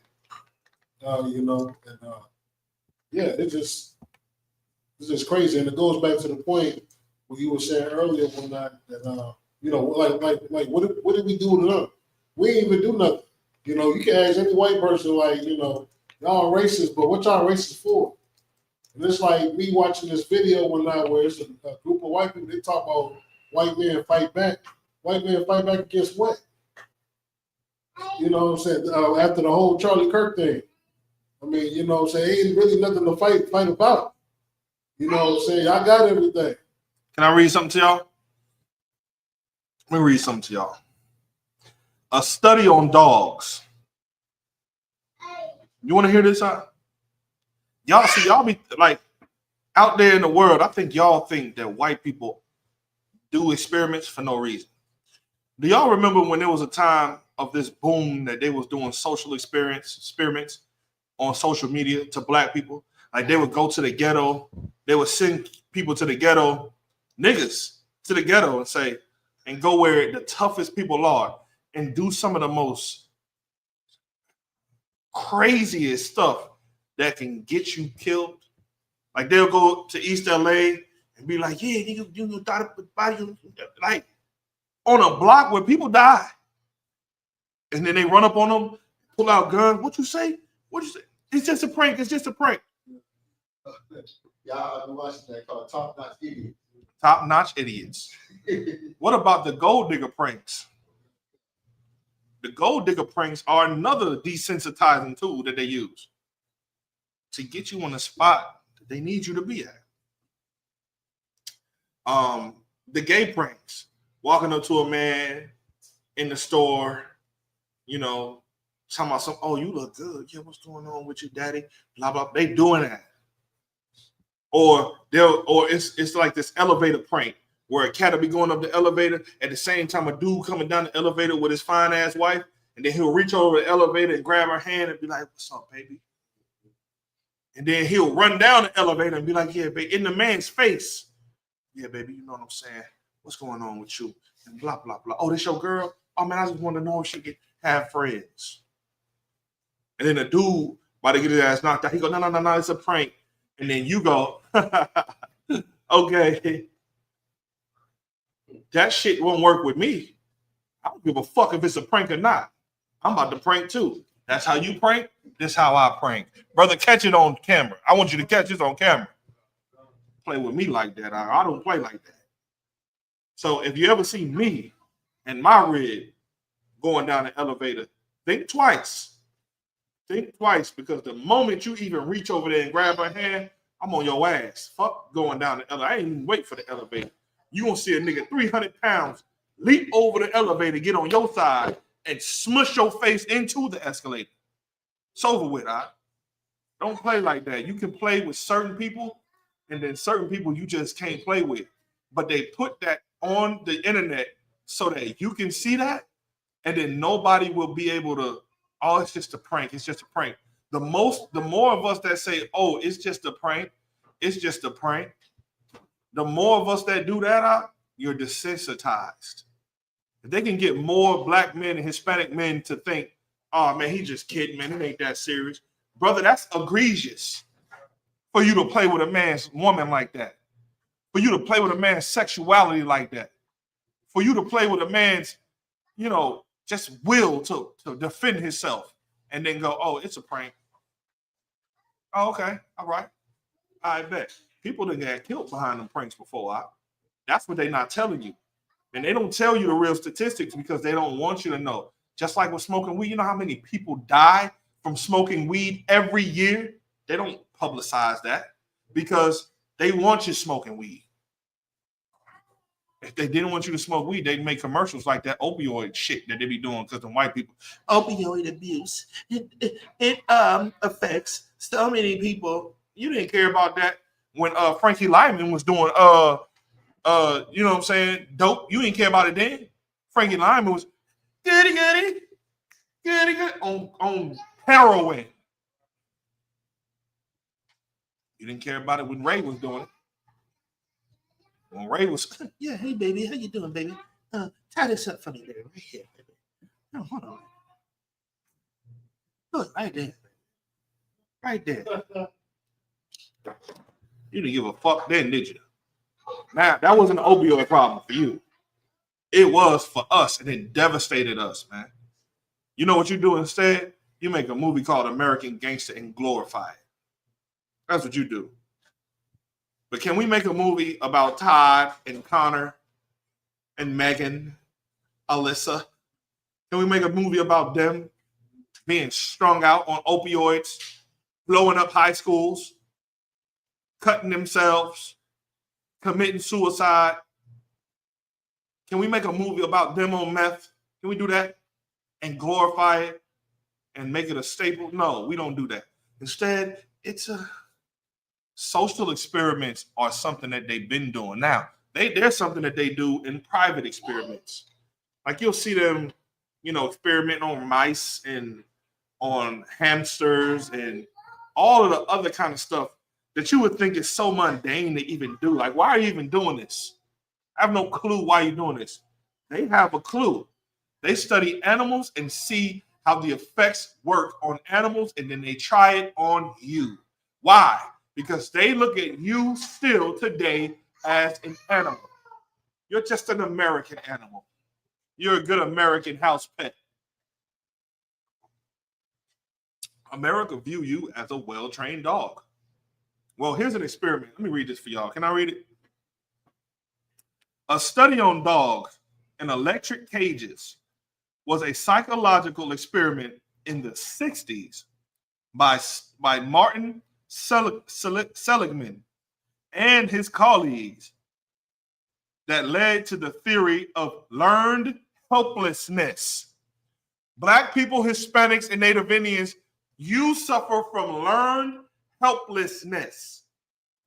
That's a psychological experiment done in the 60s. And they just made a real life size cage and put you in and then electrified you with drugs and everything. Listen to the experiment. You ready? It says dogs were subjected to inescapable electric shocks in a cage and over time stopped trying to escape even when an escape route was provided. That's you in America. That's blacks, Hispanics, and Native Indians. You have a way out. The laws, statutes, and commandments, and coming together and coming back to morality, coming back to belief in your God and your culture and your king. That's your way out. It's the best way out. But they don't want to hear this. They suffer from learned helplessness. There's nothing we can do. There's nothing. You ever heard a brother, you tell a brother about the truth and they say, but man, how we gonna beat them? We can't do that. My biggest example was one of your stupid ass leaders named Jesse Jackson, priest and officer of 5,000, Quinaya. I'll give him a hand. Of Minnesota under Quadash. Under Quadash Zion, he was at an event where Jesse Jackson was at. And he pushed up on Jesse Jackson and pressed him about real answers for black people during the time when our brother Philando Castile was absolutely gunned down and unalived, unlawfully and unjustly in his car in front of his wife and child. Right. Y'all remember that? Quinaya Allah asked him, Priest Quinaya Allah asked him in the Israelite school of PK, you got the answers? Like, what we should do is we should leave America. Like, we should leave America, our minds, our body, and our spirit. First, let's leave America here. He goes, he was trembling when he did it. Where we gonna go? It was like a slave movie. Master gonna catch you. You want us to run away? Where we gonna go? Yeah. Yo, if you take a slave movie and you take that clip and you put it together, it's nothing different about it. It's the same damn thing. Here I am. I come from a family of runaways. People who was a part of the Underground Railroad. And it seems that me and one of my brothers are the only niggas in this family that are trying to steal free slaves today. And all the other niggas in my family have become watered down suckers who love America, my father included. Now, I talk to my father a lot, my brother included. I talk to my brother all the time, my cousin included. Don't talk to him a lot. He won't have a conversation with me because he's too effeminate. He's too emotional. And he thinks, I guess, that he can whoop me or something. I don't know. No, I'm too out. My objective is not to fight my family physically. It's to re-educate them about what lineage they come from. America wants to push a narrative that Harriet Tubman loved America. Do you understand what we're talking about here? If Harriet Tubman loved America, why the hell did she run away from the Brodus plantation in Virginia? Why did she run away if she loved America? Don't get it twisted. There are some good white people out here in America. They kiss our boots all the time. Right. Give the Lord a hand about that. In my beliefs, if a white person will not get on their knees and bow their face toward the earth and then kiss the boots of every man at camp, they hate black people. That's a fact. And if you don't see it like that, then you suffer from learned helplessness. That's you. And check this out. Even though America wants to paint a picture of Harriet Tubman as being this I love America female, she did it not. And I don't either. And just like her, if only I would have freed more slaves if only they knew that they were slaves. Our people have learned helplessness. We have a way out. We won't take it. let me read the rest of it. It says, this research demonstrated that repeated exposure to uncontrollable adversive stimuli can cause motivational, cognitive, and emotional deficits, including a failure to initiate escape or response.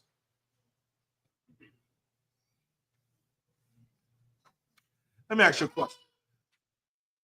Why won't my Latino brothers just get the fuck out of America and leave, seeing that this is what the hell is happening in America? You ran into America and you thought that this was going to be the land of milk and honey. Well, let a nigga who picked cotton here for many generations tell you how much of a fucking hell America is, my brother. I wouldn't be here if I had a choice. I don't have a choice. And when I say I mean me and my entire people. We don't have a choice. My tribe does not have a choice.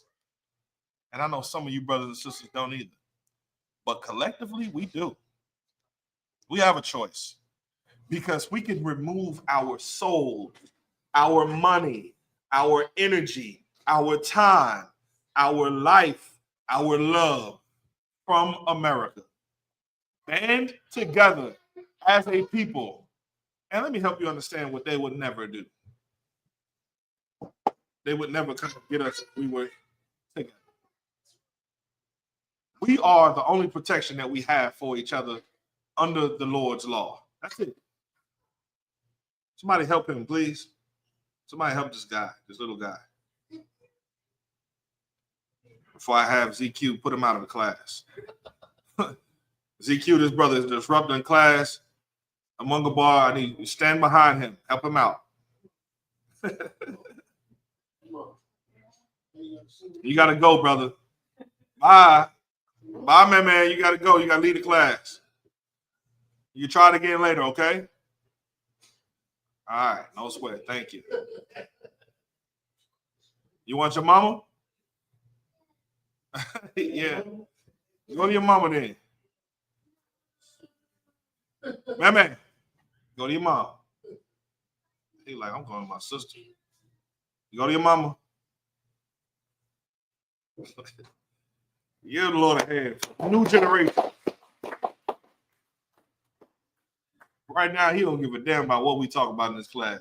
I pray that one day this brother becomes one of the most hardcore soldiers that Christ can ever have. I pray. I pray that for my sons and your sons. So, with that being said, Like you, sir. Go ahead. Real quick, if we have time, I'm not sure if we do or not. Can we read Psalms 9 and 19, Baba Kashab? Khan, we can do that. Let me just read this. I will read that, and then we'll get up out of here. All right. Details of the study is this. Setup. Dogs were placed in a cage with a floor that could deliver electric shocks, inescapable shocks. The dogs were repeatedly exposed to shocks that they could not control or escape from. First of all, do you understand what type of diabolical piece of shit you got to be to do this to a life form that the Lord created? How heartless you got to be?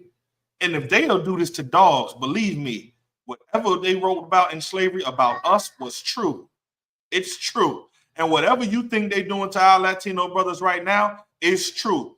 And did you forget about all of them thousands of people, tens of thousands of people that were locked in the cages out there that was coming from the boy? Y'all, how many people was it that came and we don't even know where the hell they are now? About 80,000? About 80,000, but they also made another report, maybe like less than a month ago, that this year there's 1,000 something children missing. Come on, man. This is who you're dealing with. You're dealing with a creature. That's who you're dealing with, not a man, not a man with compassion. You're dealing with a straight beast. It says this, the behavioral change is this. After a period of attempted escapes, the dogs would eventually stop reacting to the shocks, exhibiting signs of giving up. This is you in America. We have given up. We've given up. It says the experiment's conclusion. When the door of the cage was open and escape became possible, the dogs that had previously experienced inescapable shocks failed to escape.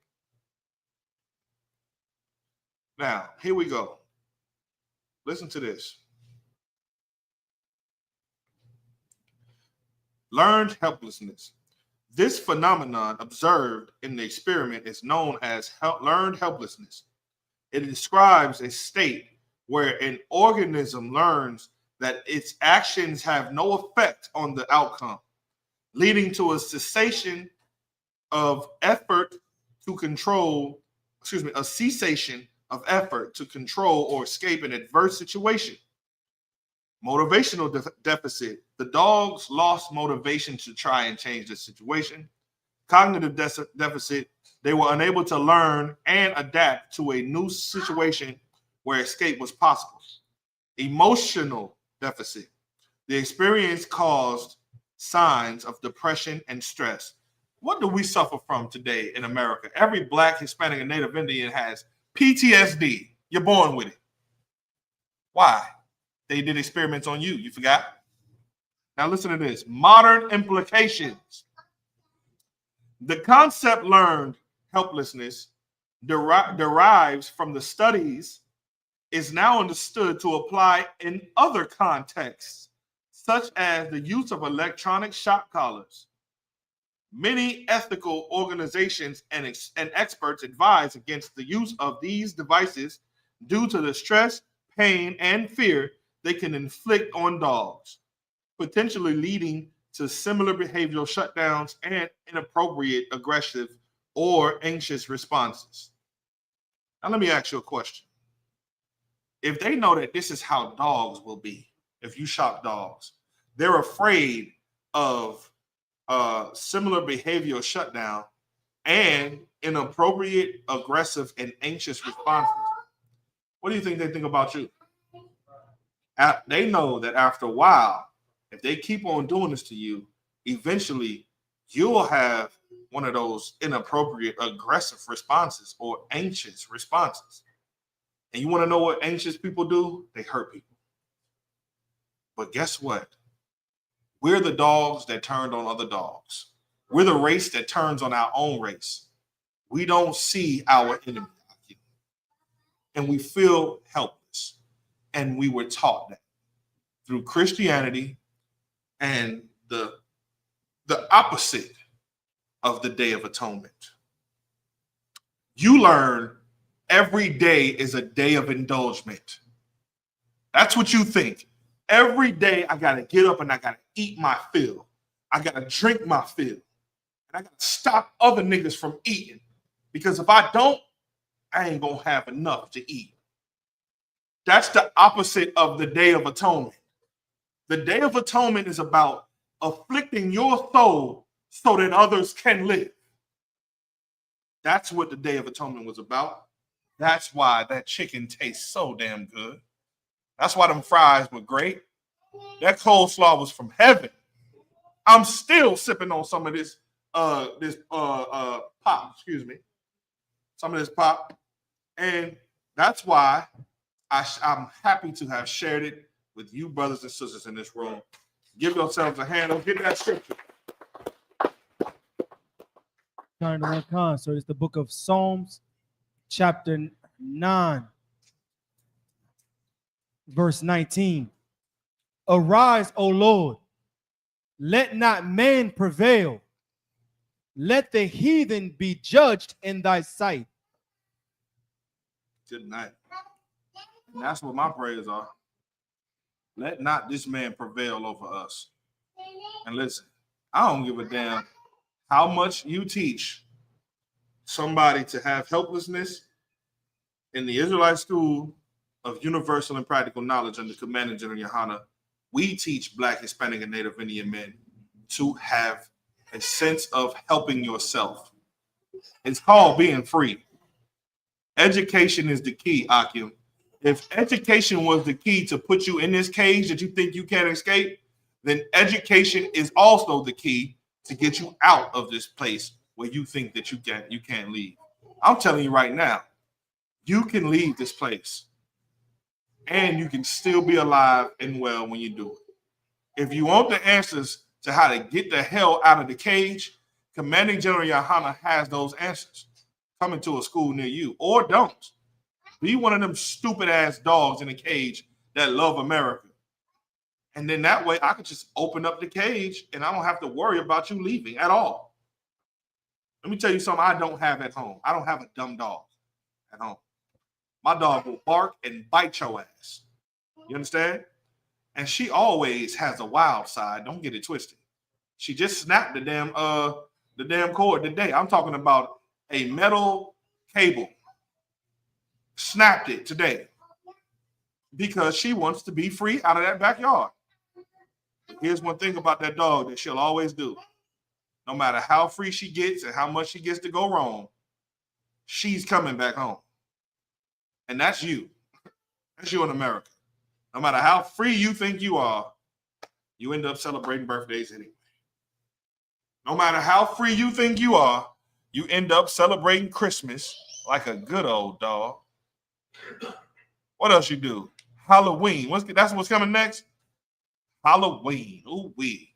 Watch how many niggas die every year in Halloween. At this point, you can't be surprised. Let me tell you the biggest monster out there besides the white man to our race. You ready? It's gonna hurt. I know it's gonna hurt. You can read my mind for me. Sis? And wrong answer. Anybody else? Who's the biggest Halloween creature to the black race besides the white man? And this person, this type of person was created in the white man's laboratory. Law and go ahead. Slovakia. Black woman? The black and Hispanic woman is absolutely the number one. I'm trying to help you out. The black and Hispanic women who are not under the tutelage of Commanding General Yohana have turned into Igor. Yes. Not you sisters in here. Y'all are the best ever to walk the planet Earth. The best ever. I'm talking about the absolute best. Ain't that right, DeBar? That's right. But brother, the number one unaliver of black people in the year 2024 was not white people. It was not drug overdoses. It wasn't fentanyl. It wasn't even COVID. Hell, it wasn't black on black crime. It wasn't the YNs. Why you demonizing the fucking YNs? Why you demonize the young men? Let's talk about these young ladies who get knocked up and go to the fucking abortion clinic every single. They got bodies. You thought King Von was a serial killer? Nigga, please. His sisters right now, 28 years old, been getting abortions every year since they were the age of 17.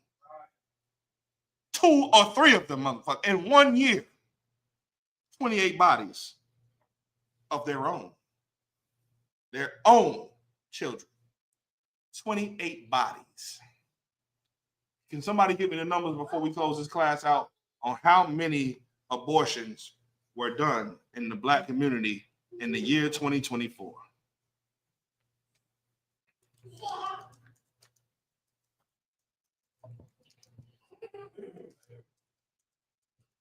Can I make a guess on one?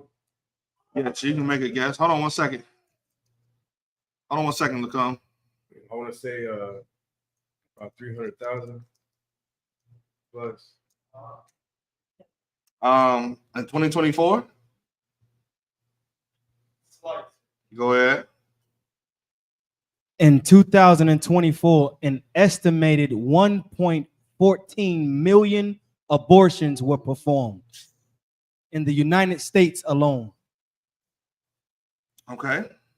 Give me the rate for black women.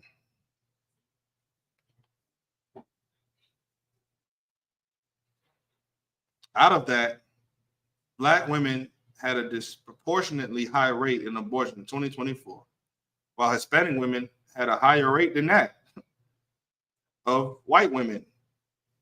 In 2024, Black women reported a higher lifetime rate of abortions, 21% compared to white women, 11%. The Hispanics also had a higher reported rate. These figures reflect the higher rates of unintended pregnancies, often in blah, blah, blah, whatever.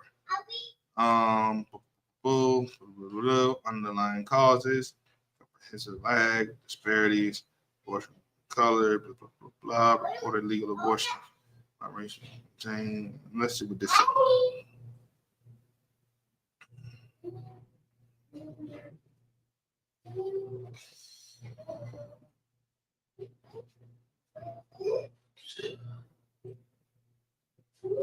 Godly.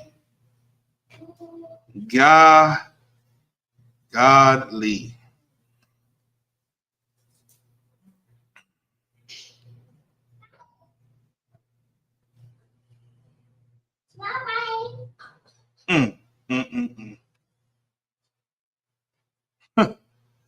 Looking at abortion rates among these ages, 15 and 44, there were 28.6 abortions per 1,000 non-Hispanic Black women in 2021, 12.3 abortions per 1,000 Hispanic women.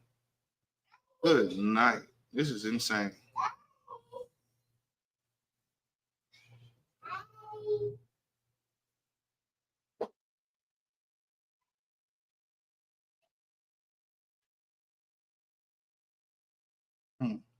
Okay.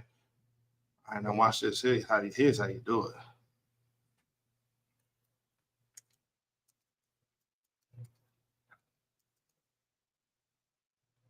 You said 1 point how much? 1.14 million, sir.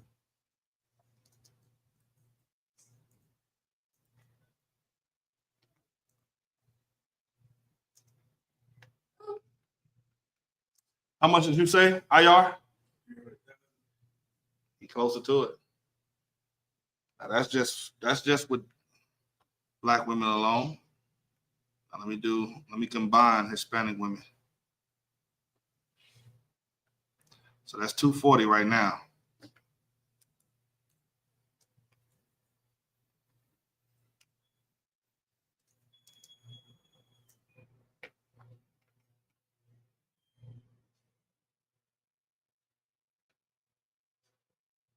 Oh my goodness.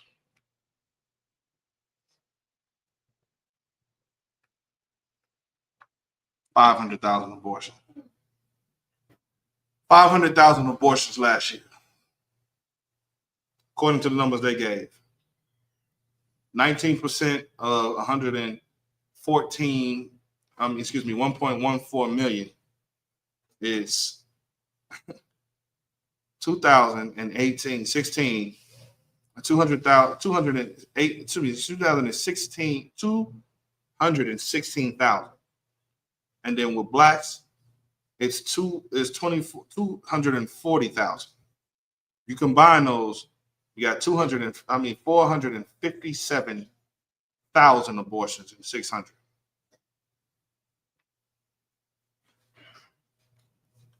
Ain't nobody killing us like us. Let me tell you something. Anybody has the right to correct Black women and Hispanic women. It's obviously the Black and Hispanic man. That's right. So nobody better ever say shit to me about what the hell we say and do when it comes to teaching our women how to not be monsters from the Black Lagoon. With that, pass the class over to Precinct Officer Zaquan.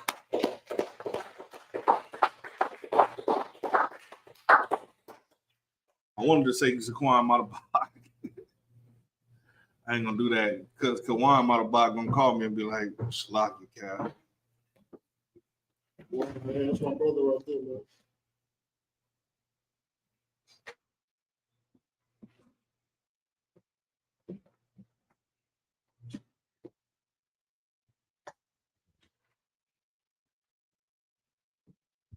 This is the Isupk security announcements. We are the ISUPK, start out at 1 West 125th Street, Harlem, New York. Let me skip that. Get over the time. Before we close out, stay tuned next week.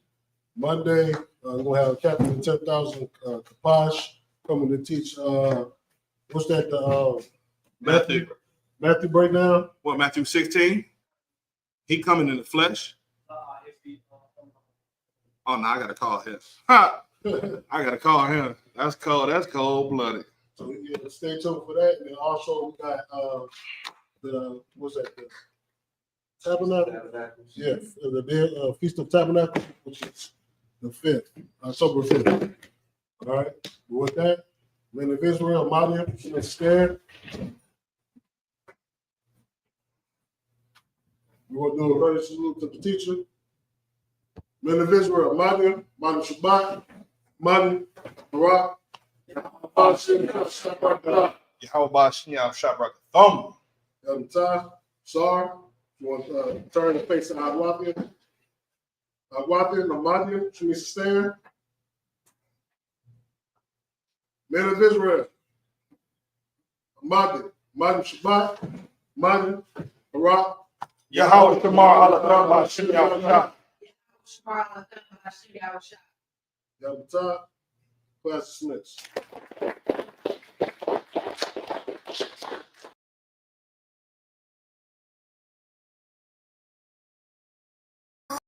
Ooh, 27 Club. All right, gang, let's really nail it this time. Here we go.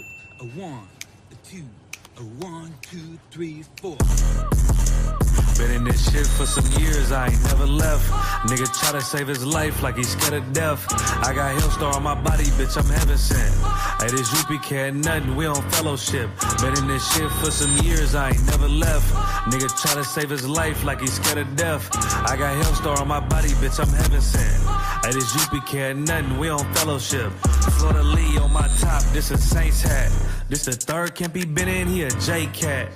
Nigga tryna steal the sauce, yeah, I hate that. But I ain't make the rules, I can't change that. New bottle, new wine, yeah, I can't crack. Look, flag on the play, they grabbing face masks. Niggas always saving hoes where your cape at. The only killer that you know without no face tag. Hell yeah, my bitch bad, Proverbs 31, yeah, this is